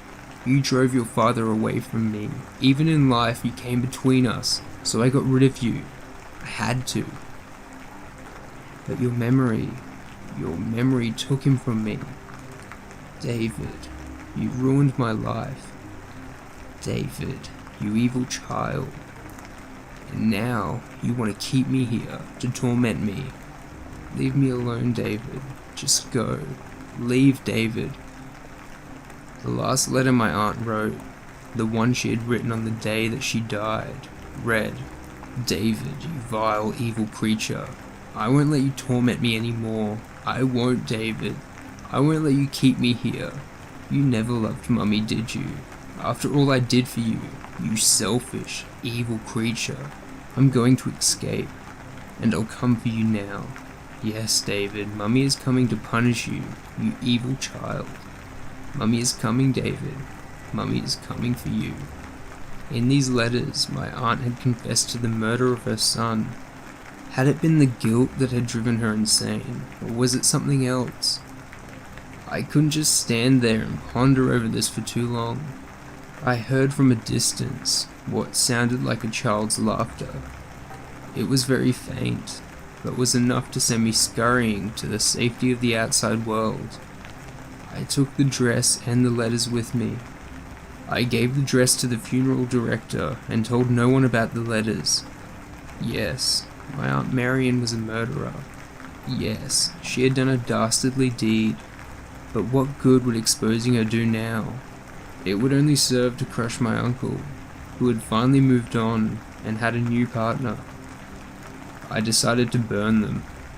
Years have gone by since then. I still own the house that my aunt and uncle had lived in, where my cousin had breathed his last. It remains vacant. I just can't seem to sell it. I've tried to rent it out, but the tenants don't seem to last more than a few weeks. I guess David is still angry.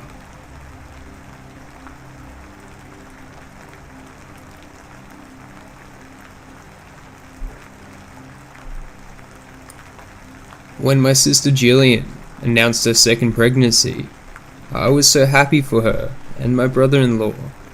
She and her husband Matt already had a 3-year-old son, Jared, whom I loved to spoil. I was very excited to be an aunt for the second time.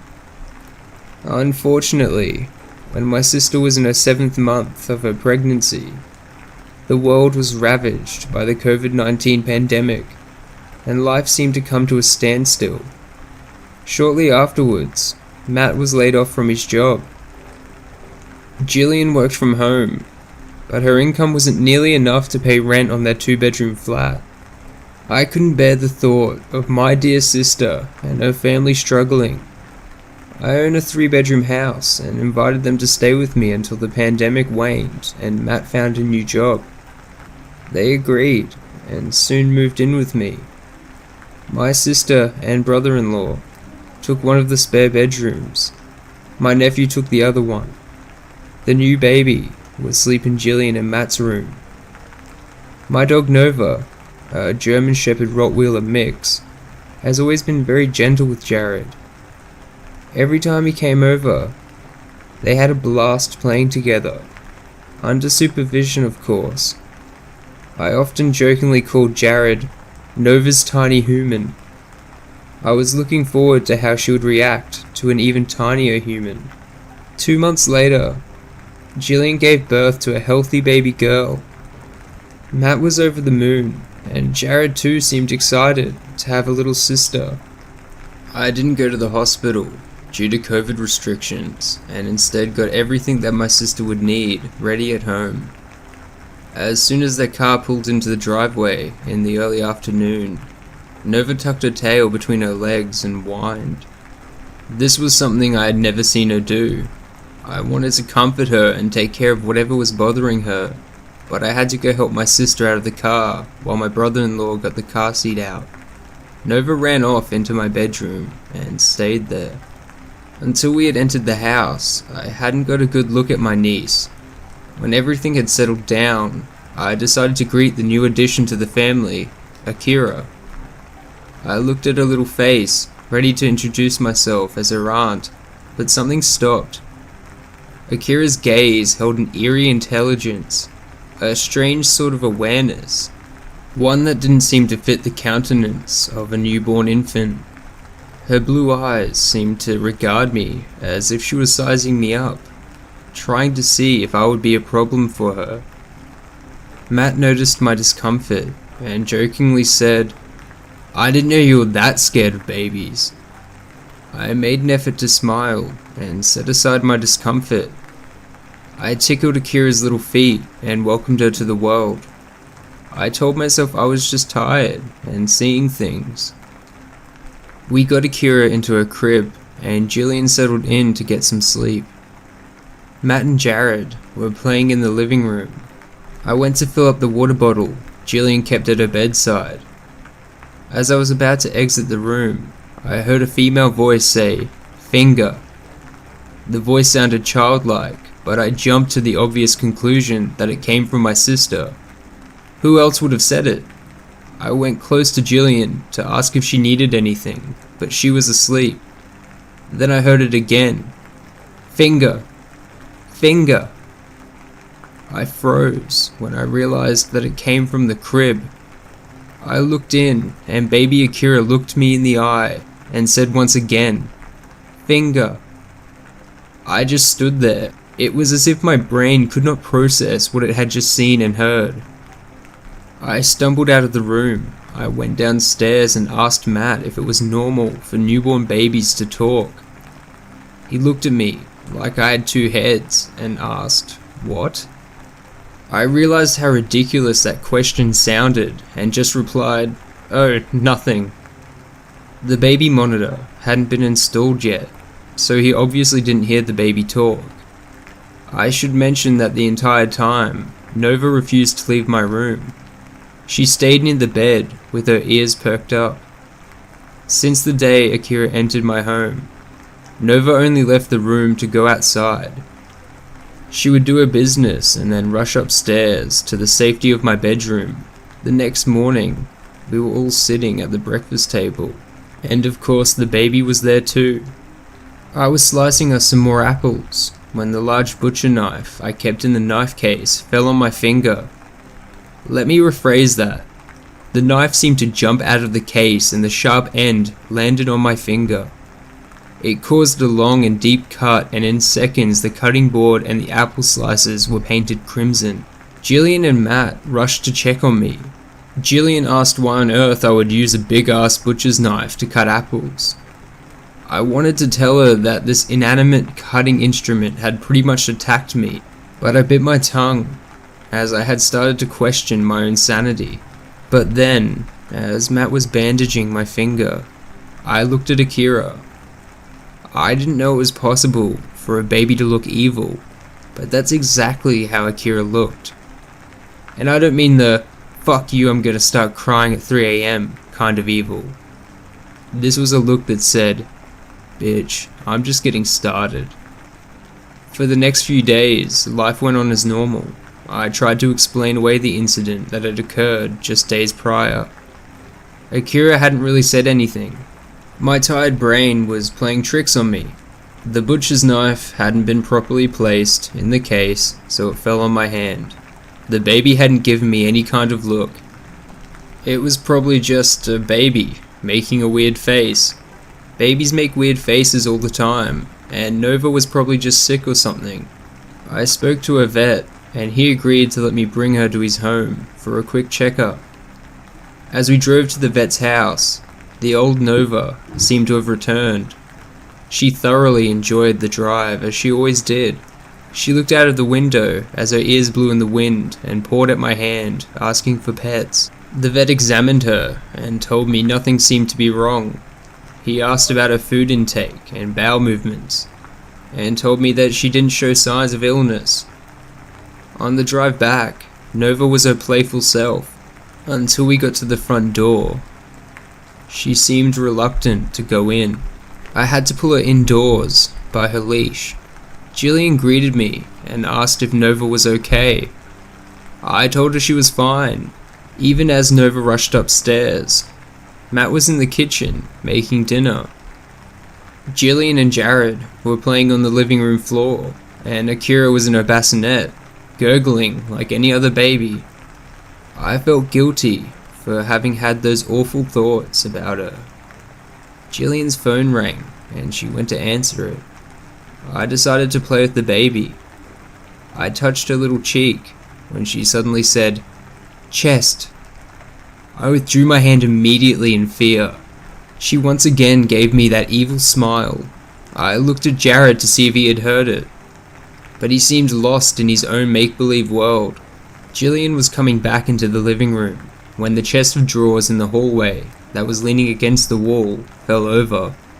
From my point of view, it looked like it was pulled down by an invisible force. The chest was heavy and steady, and there was no explanation for it to just topple over like that. Thankfully, it missed her, but only by a few inches. Matt ran into the hallway to check on Jillian, as did I. Even Jared was pulled out of his childish fantasy.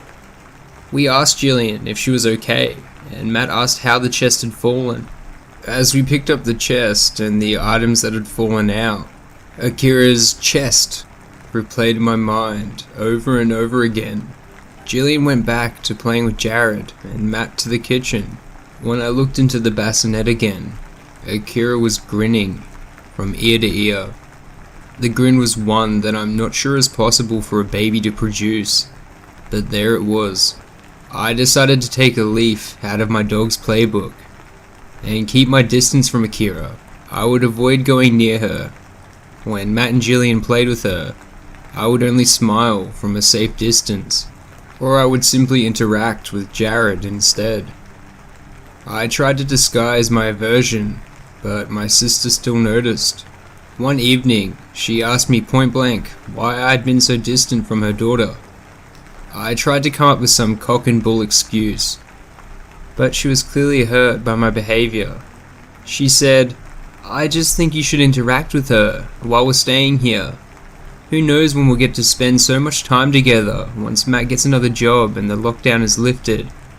I accepted defeat and promised her I would make more of an effort to spend time with Akira. I felt something rising in the pit of my stomach, even as the words came out of my mouth. The next morning, after breakfast, I decided to fulfill my promise. I cooed over Akira and tickled her tiny feet, even as my fingers trembled. I tried to keep a smile on my face and play the loving aunt. Jillian looked pleased at this. I was baby talking to Akira as Jillian exited the kitchen to go talk to her husband. As soon as she was out of earshot, Akira spoke. She uttered an almost adult-sounding, "You think you're funny?" I recoiled. I decided to speak to this creature and ask her what the hell she wanted. Akira just smiled, the same cryptic smile. Then she blurted out, "Screw, screw, screw." She said it over and over while cocking her head from side to side, in a singularly unsettling fashion. I stood up and decided to go get Jillian. I had just had a dialogue with what was supposed to be a newborn baby, and I needed to lie down. That night, as I sat in my bed with Nova at my side, I searched the internet for symptoms of mental illness that might be causing me to see and hear things. While on another tab, I searched for unusual behaviors from babies. On yet another, I was looking for myths and legends about evil babies. At this point, I honestly was losing my mind, but it turned out that I would not have to wonder whether I was crazy or not for too long. At around 2 in the morning, I heard shuffling noises from downstairs. I wondered if it was a burglar. I quietly went downstairs, wielding a sledgehammer in one hand and a can of pepper spray in the other. What I saw was scarier than any intruder could ever be. It was the baby. My sister's barely a month-old baby. She was crawling on the wall from the living room to Jillian and Matt's room. She looked like some kind of fleshy spider. She certainly moved with the speed of one. The thing crawled back into the room without making a sound. I stood there. I couldn't feel my hands and feet and felt dizzy after what I'd seen. I collapsed right there on the staircase. I sat there for a while before it struck me that I should check to see what the thing had been doing in the living room. I investigated every electrical appliance. I went to the kitchen to check for a gas leak. Everything seemed as it should be. I went back to my bedroom, but sleep was elusive. Even though my door was locked, I kept thinking I would see that thing crawling on my ceiling.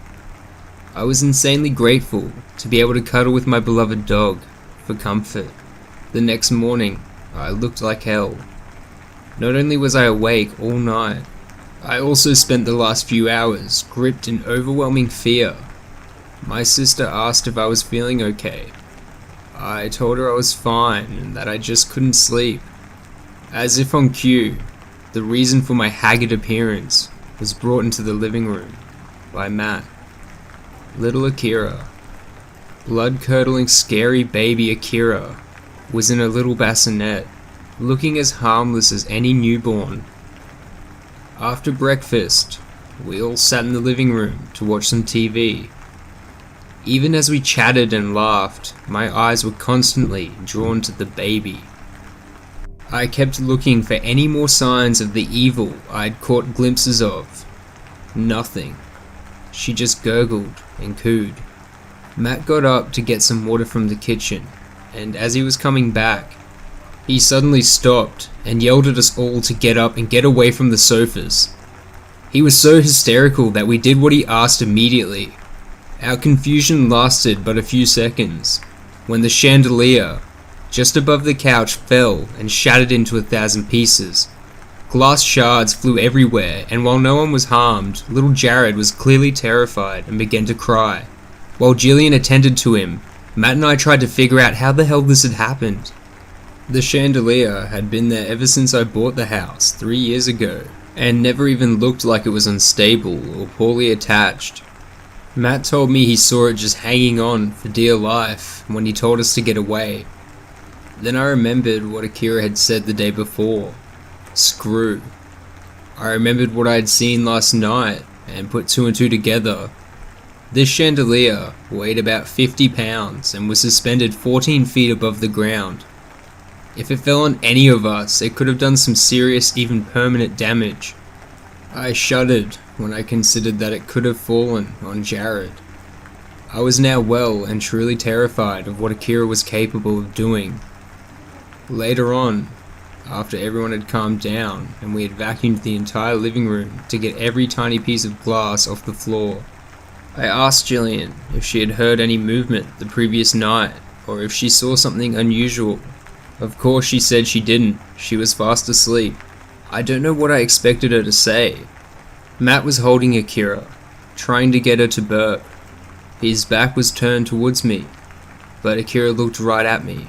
Once again, she gave me that toothless grin, as if she was daring me to say something, to tell my sister and brother-in-law what I had seen last night. I decided to take Nova outside for a business. Though I was almost convinced that Akira was doing all of this and that what I had seen last night was real, I wasn't free from a slither of doubt that I may have hallucinated and was mentally ill. I hoped and feared that this was the case, because I hated to imagine what it would mean if the other possibility was true. If Akira was some kind of being, what would it mean for my family? As Matt and I made dinner and Jillian did the dishes, the baby was on the kitchen table in a bassinet. We suddenly heard Jared scream from his bedroom. He was jumping on the bed, and just beneath the cover was broken glass. The same broken glass that we had thrown in the trash that very morning. It had pierced his skin, and pieces were lodged in his flesh. "What is happening in this house?" Jillian yelled at no one in particular. She and Matt wondered out loud how the hell the glass had gotten there. They asked Jared if he did it, and he said no through sobs. Matt went into the kitchen to get his cell phone. He came back into the bedroom and asked if anyone had moved the baby. Jillian and I exchanged looks and said no. Matt said the baby wasn't in her bassinet. Jillian rushed to their bedroom, I suppose to check in the crib if the baby had somehow gotten in there by herself. Unbeknownst to them, that was certainly a possibility. I stayed with Jared and tried to comfort him while trying to get the glass pieces out of his feet. A few minutes later, Jillian and Matt re-entered the room and asked if I had opened the kitchen window. I told them I hadn't. Jillian called 911 as Matt ran outside. She told the dispatcher that someone had broken into the house and stolen her baby. She finished the call and asked me in a state of hysteria if I was sure I hadn't opened the window. I once again told her I hadn't. She broke down and started crying. She wondered out loud what was happening to her family. I didn't know if I should comfort my sister or her son, who was still crying. Matt came back in, out of breath, and said he hadn't found anything. Of course he hadn't. The thing moved fast. I had seen it with my own eyes. The cops questioned all three of us. They said something along the lines of how the abductor couldn't have gone far, but I blocked it all out. All I could think was that now, that thing was out there. It was in the form of the most harmless thing in the world, and could use that to its advantage. It's been a week since the incident. Matt and Jillian have been alternating between blaming and comforting each other. Jared spends most of his time with me. I've been keeping a keen eye on the local news. There's been a marked increase in people dying in house fires and freak accidents in the city. Anytime I read about them, I can't help but wonder if the last thing those people saw was a tiny baby crawling all over their walls. To all those who are reading this, if you see a baby that looks a bit too aware, if it smiles in a way that babies shouldn't, run. If you don't have the heart to kill it, just get the hell away from it. You don't know what it's capable of, and to be honest, neither do I.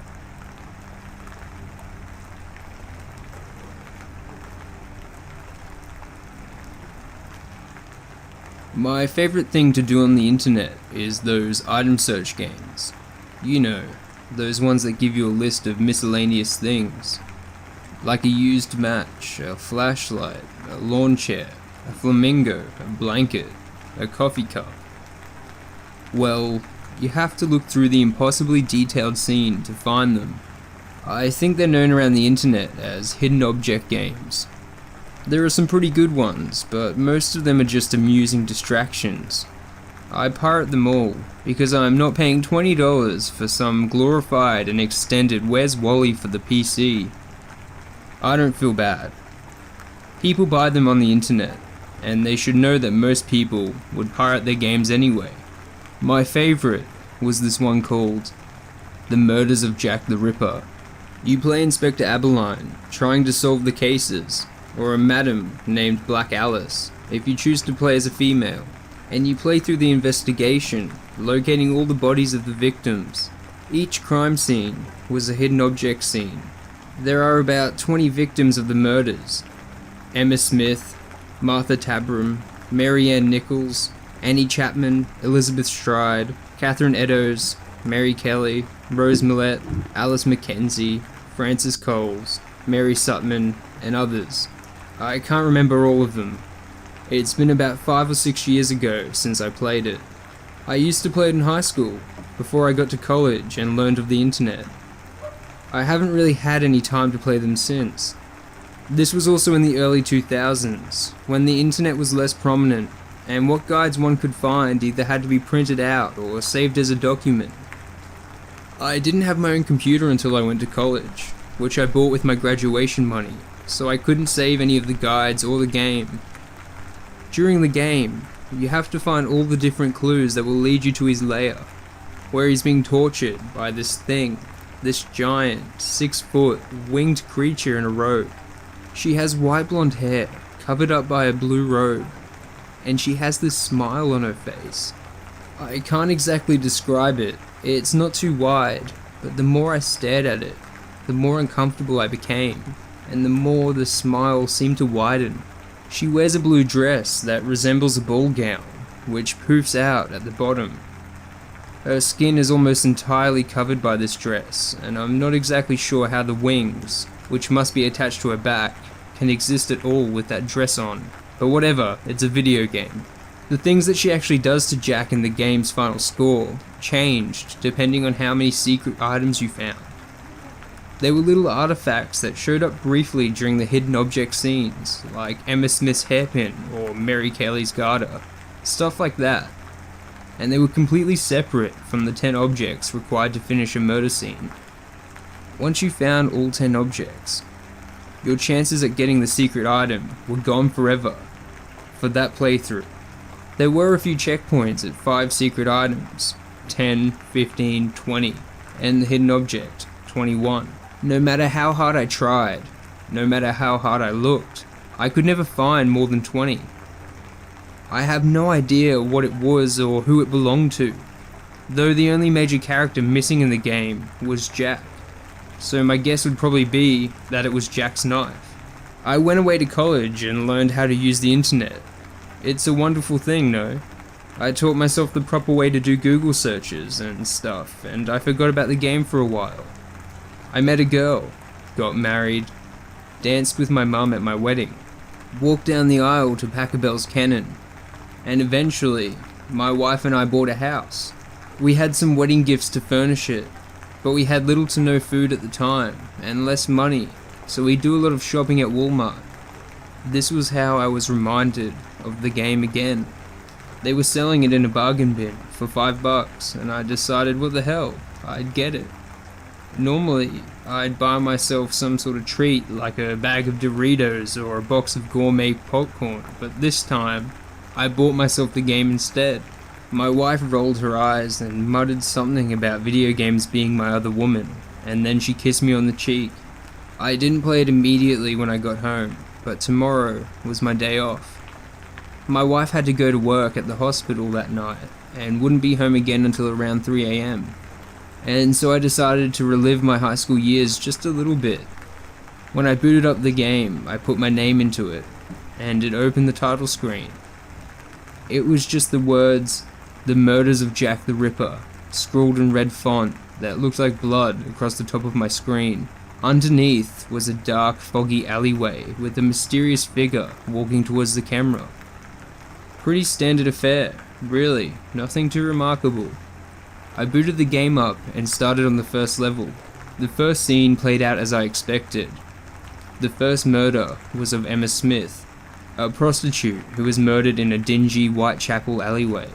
Yeah, this game had you investigating the brutal murders of prostitutes and showed quite a bit more than most casual games can get away with. You can bet it was pretty controversial in the HOG community, and few copies were made. That's probably why so few people have heard of it. I found her secret item, and solved her murder, and moved on to the next character. The game proceeded in this fashion for a while, although the murder scenes got more gruesome with each killing. The next notable killing came about 4 entries in, when you find a girl murdered outside of Black Alice's mansion. The blood scrawled across the wall said, "You shall pay for the sins of your forefathers." Below it was the body of Mary Ann Nichols. She had a scarf covering up her neck, and although her clothes were tattered, they were quite detailed. Even as a youngster, I knew that they wouldn't show any blood in the game, so I figured that the scarf was probably to cover up where the throat had been cut. It was pretty gruesome for a genre of gaming that was mostly about ghosts and haunted houses. I found all the objects and then proceeded to the dialogue scene, where Inspector Acolyte and Black Alice discussed how they would track down Jack, or die trying. Most of the dialogue proceeded in this fashion. It was a hidden object game, and the scripts for those kinds of games were usually pretty generic. They proceeded in this fashion for several more murders, each one requiring me to secure the murder scene by finding 10 items around the bodies, one that was related to the case and 9 others that weren't. Then the game would automatically tell you which one was related to the murder, and it would be shoehorned into the next dialogue scene somehow. One of them was a piece of a broken mirror, which identified the victim as Mary Ann Nichols. After a few rounds, you could pretty much tell which items were going to be special items. When the items you're searching for consisted of a broken chair, a mug, a lighter, a pince nez, and a bonnet, you can pretty much assume the bonnet is the item in question, and that it will belong to the victim. The next notable murder was the so-called double event, the murders of Liz Stride and Catherine Eddowes. Each player character was sent to one murder scene, so you could only play through one at a time. This was what tripped me up. I always played as Acolyte, since I'm a guy and didn't want to play as a girl character, so I only saw Black Alice's investigation scene once to get the item. The secret items here were Caroline Eddowes' ring and Liz Stride's pendant. Acolyte gets Caroline Eddowes and Black Alice gets Liz Stride. I did it again this game, solved the case and continued along the path. Black Alice and Acolyte questioned whether this meant the Ripper was slowing down or not. and Black Alice ran to confront her friend, Mary Kelly. You can probably tell where this is going. The characters and stories geared up for the climax, and I had to go investigate the murder of Mary Kelly.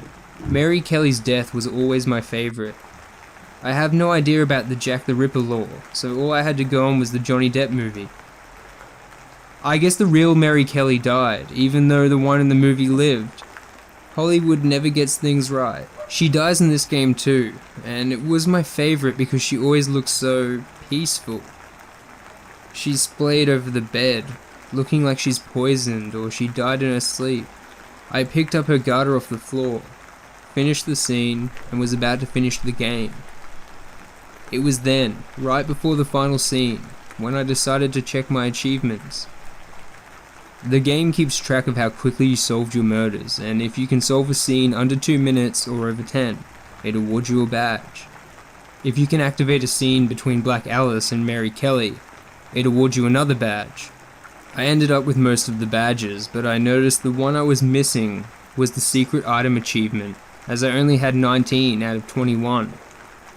I knew exactly where the last item was. Frank Abeline's notepad was found in Jack's loft after you find Mary Kelly.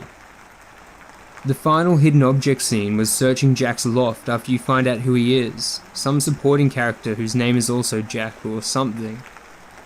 I searched on Google for a guide to the game. Curiously, I found very few of them and very little information on the game at all. Nowadays, hidden object games have walkthroughs on the official websites in case people are having trouble. It didn't even have an entry on GameFAQs.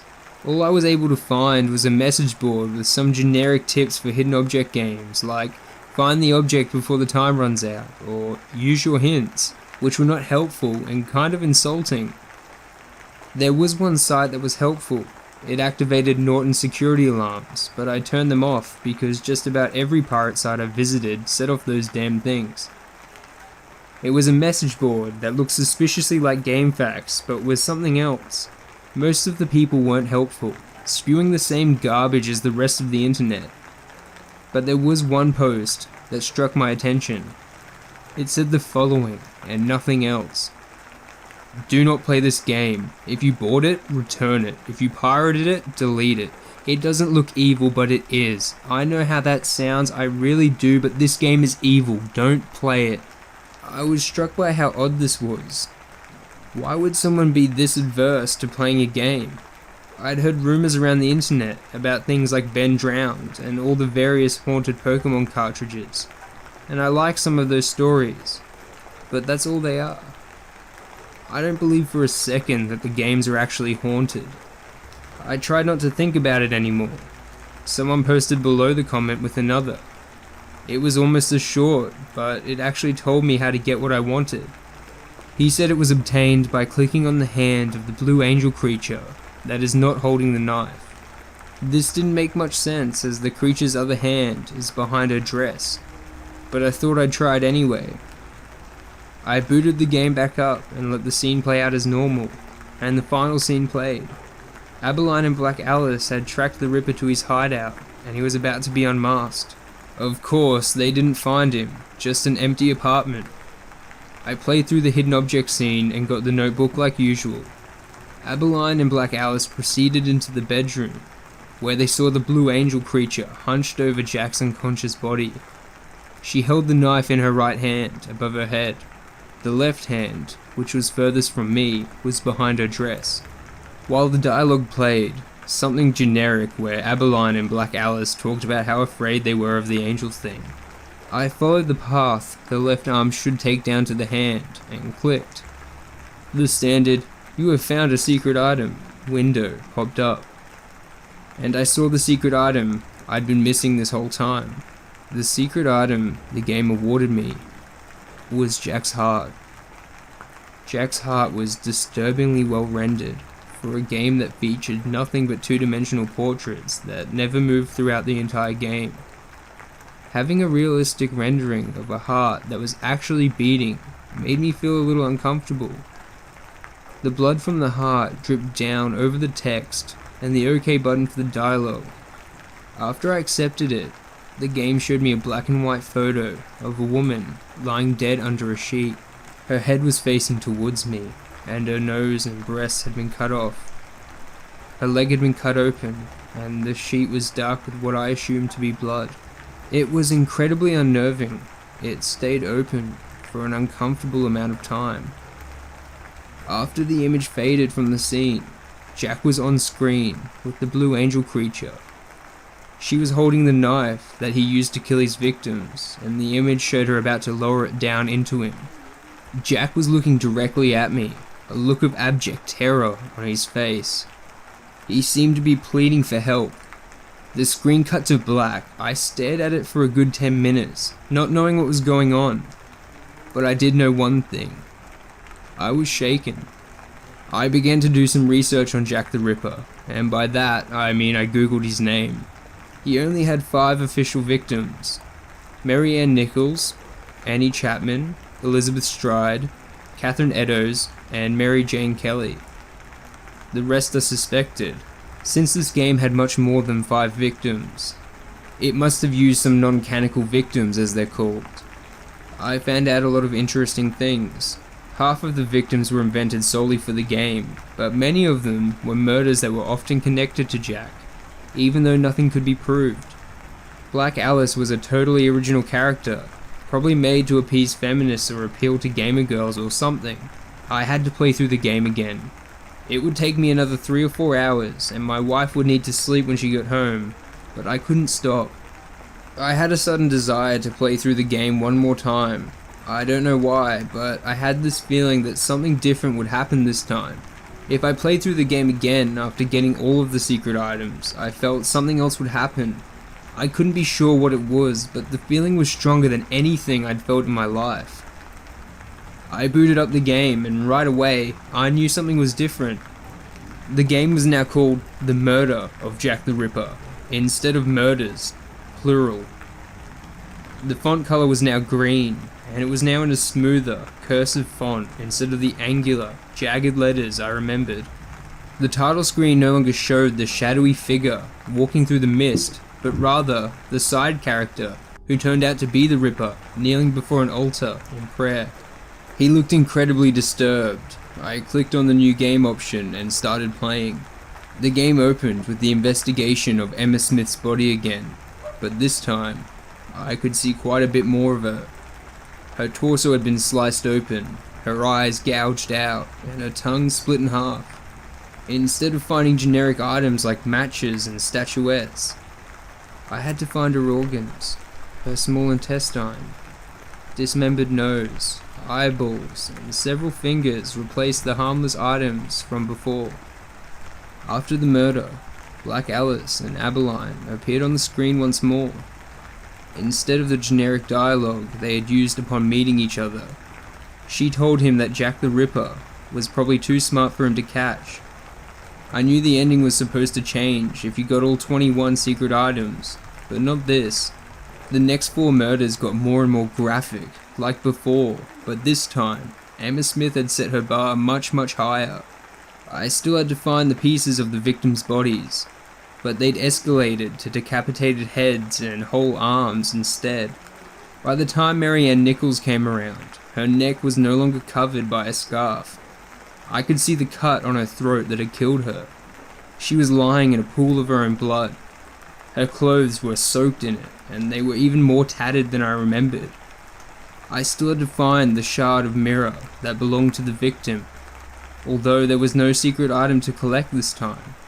Instead of talking about how they were going to track down Jack or die trying, Abeline and Black Alice were shown kissing. She asked him about his wife, and he told her not to worry about his wife. I shifted in my seat. Abeline's back was to the screen, and Black Alice was facing me. The smile on her face looked too wide to be real. She was holding him around his waist, and squeezing him a little too tight. I couldn't stop playing this game. I had to see how it would end. I had to see what this new information was all leading to. The game kept proceeding until the double event, but this time, the bodies were both investigated by Abeline. Black Alice was nowhere to be seen. Both women were mutilated beyond belief and resembled the autopsy photos I found while doing research on the real Jack the Ripper with frightening detail. Long Liz's neck was slit from ear to ear, and Catherine Edo's body was eviscerated. Her intestines were strewn over her shoulders, and something that could only be fecal matter ran down her legs and pooled beneath her, along with the blood. My vision began to swim in front of me, and I felt woozy. I put my head between my legs for a moment and took several deep breaths. This was getting far too intense, but I was afraid of stopping. I had to see it through to the end. I wasn't even sure why anymore. This had become about far more than seeing a silly secret ending to a hidden object game. I had to keep going, but I had no idea why. Mary Kelly was the absolute worst. Her face was hacked apart so much that it didn't even look like a face anymore. Her throat had been cut. Her breasts had been sliced off. One was placed neatly next to her head, the other by her right foot. Her innards had been completely emptied from her body and strewn about the bed at various places. A long cut ran up her leg, and blood had clearly been pouring out of it for quite a while. Black Alice was kneeling beside her, presumably weeping. This was the point where I lost myself completely. I vomited all over the rug. My wife still had not come home. I had no idea what time it was. All I knew was that I felt sick, and hopefully, if I could get through the last level, I could figure out what happens at the end and finally put this game behind me. I played through the rest of the game and finally showed up at the final scene, the confrontation with Jack. Instead of finding an empty apartment, Abeline and Black Alice found him in his apartment already. A long, thin tract down each of his arms, and the blood from them had clotted over. He'd been dead for quite a while. There was no sign of the Blue Angel creature. Black Alice went and picked up the knife from his corpse, and told Abeline that the investigation was over. She pocketed the knife and left. Abeline was left looking very confused. I shared in Abeline's confusion. What in the actual hell had I just watched? What happened to that creature I remembered from the last dozen times I'd played? Why was everything so radically different, and what changed it? What was going on? After the credits rolled, it allowed me to start a bonus level. I played as Black Alice throughout a final murder scene. This time, I was investigating the murder of a prominent businessman whom she had suspected had been the one to pay Ripper to commit the murders. He was nailed to the wall with iron spikes through his wrists and his ankles. Once I found 9 of them, I noticed a scalpel sitting underneath the table next to Jack's body. I picked it up. A dialogue box flashed across the screen that said, "You have found a secret item." The image was of the scalpel I picked up, and the text underneath said, "Black Alice's scalpel." The screen switched to a new image without letting me finish the scene. Black Alice stood in front of the businessman, holding a hammer in her hand. She held a pair of nails in the other, the same kind that were in the man's wrists. She was smirking, and as she drove the final nail into his ankles, there was a knock at the door. I jumped and screamed at the top of my lungs. It was only my wife, home from the hospital at last. I looked back to the screen, hoping to see the ending, but all it showed was Black Alice's scalpel. It was at this point I just turned the game off and shoved it in a drawer. I couldn't look at it anymore. I try not to think about it, but I can't get the image of that final murder scene out of my head. I can't get rid of the images. I can't.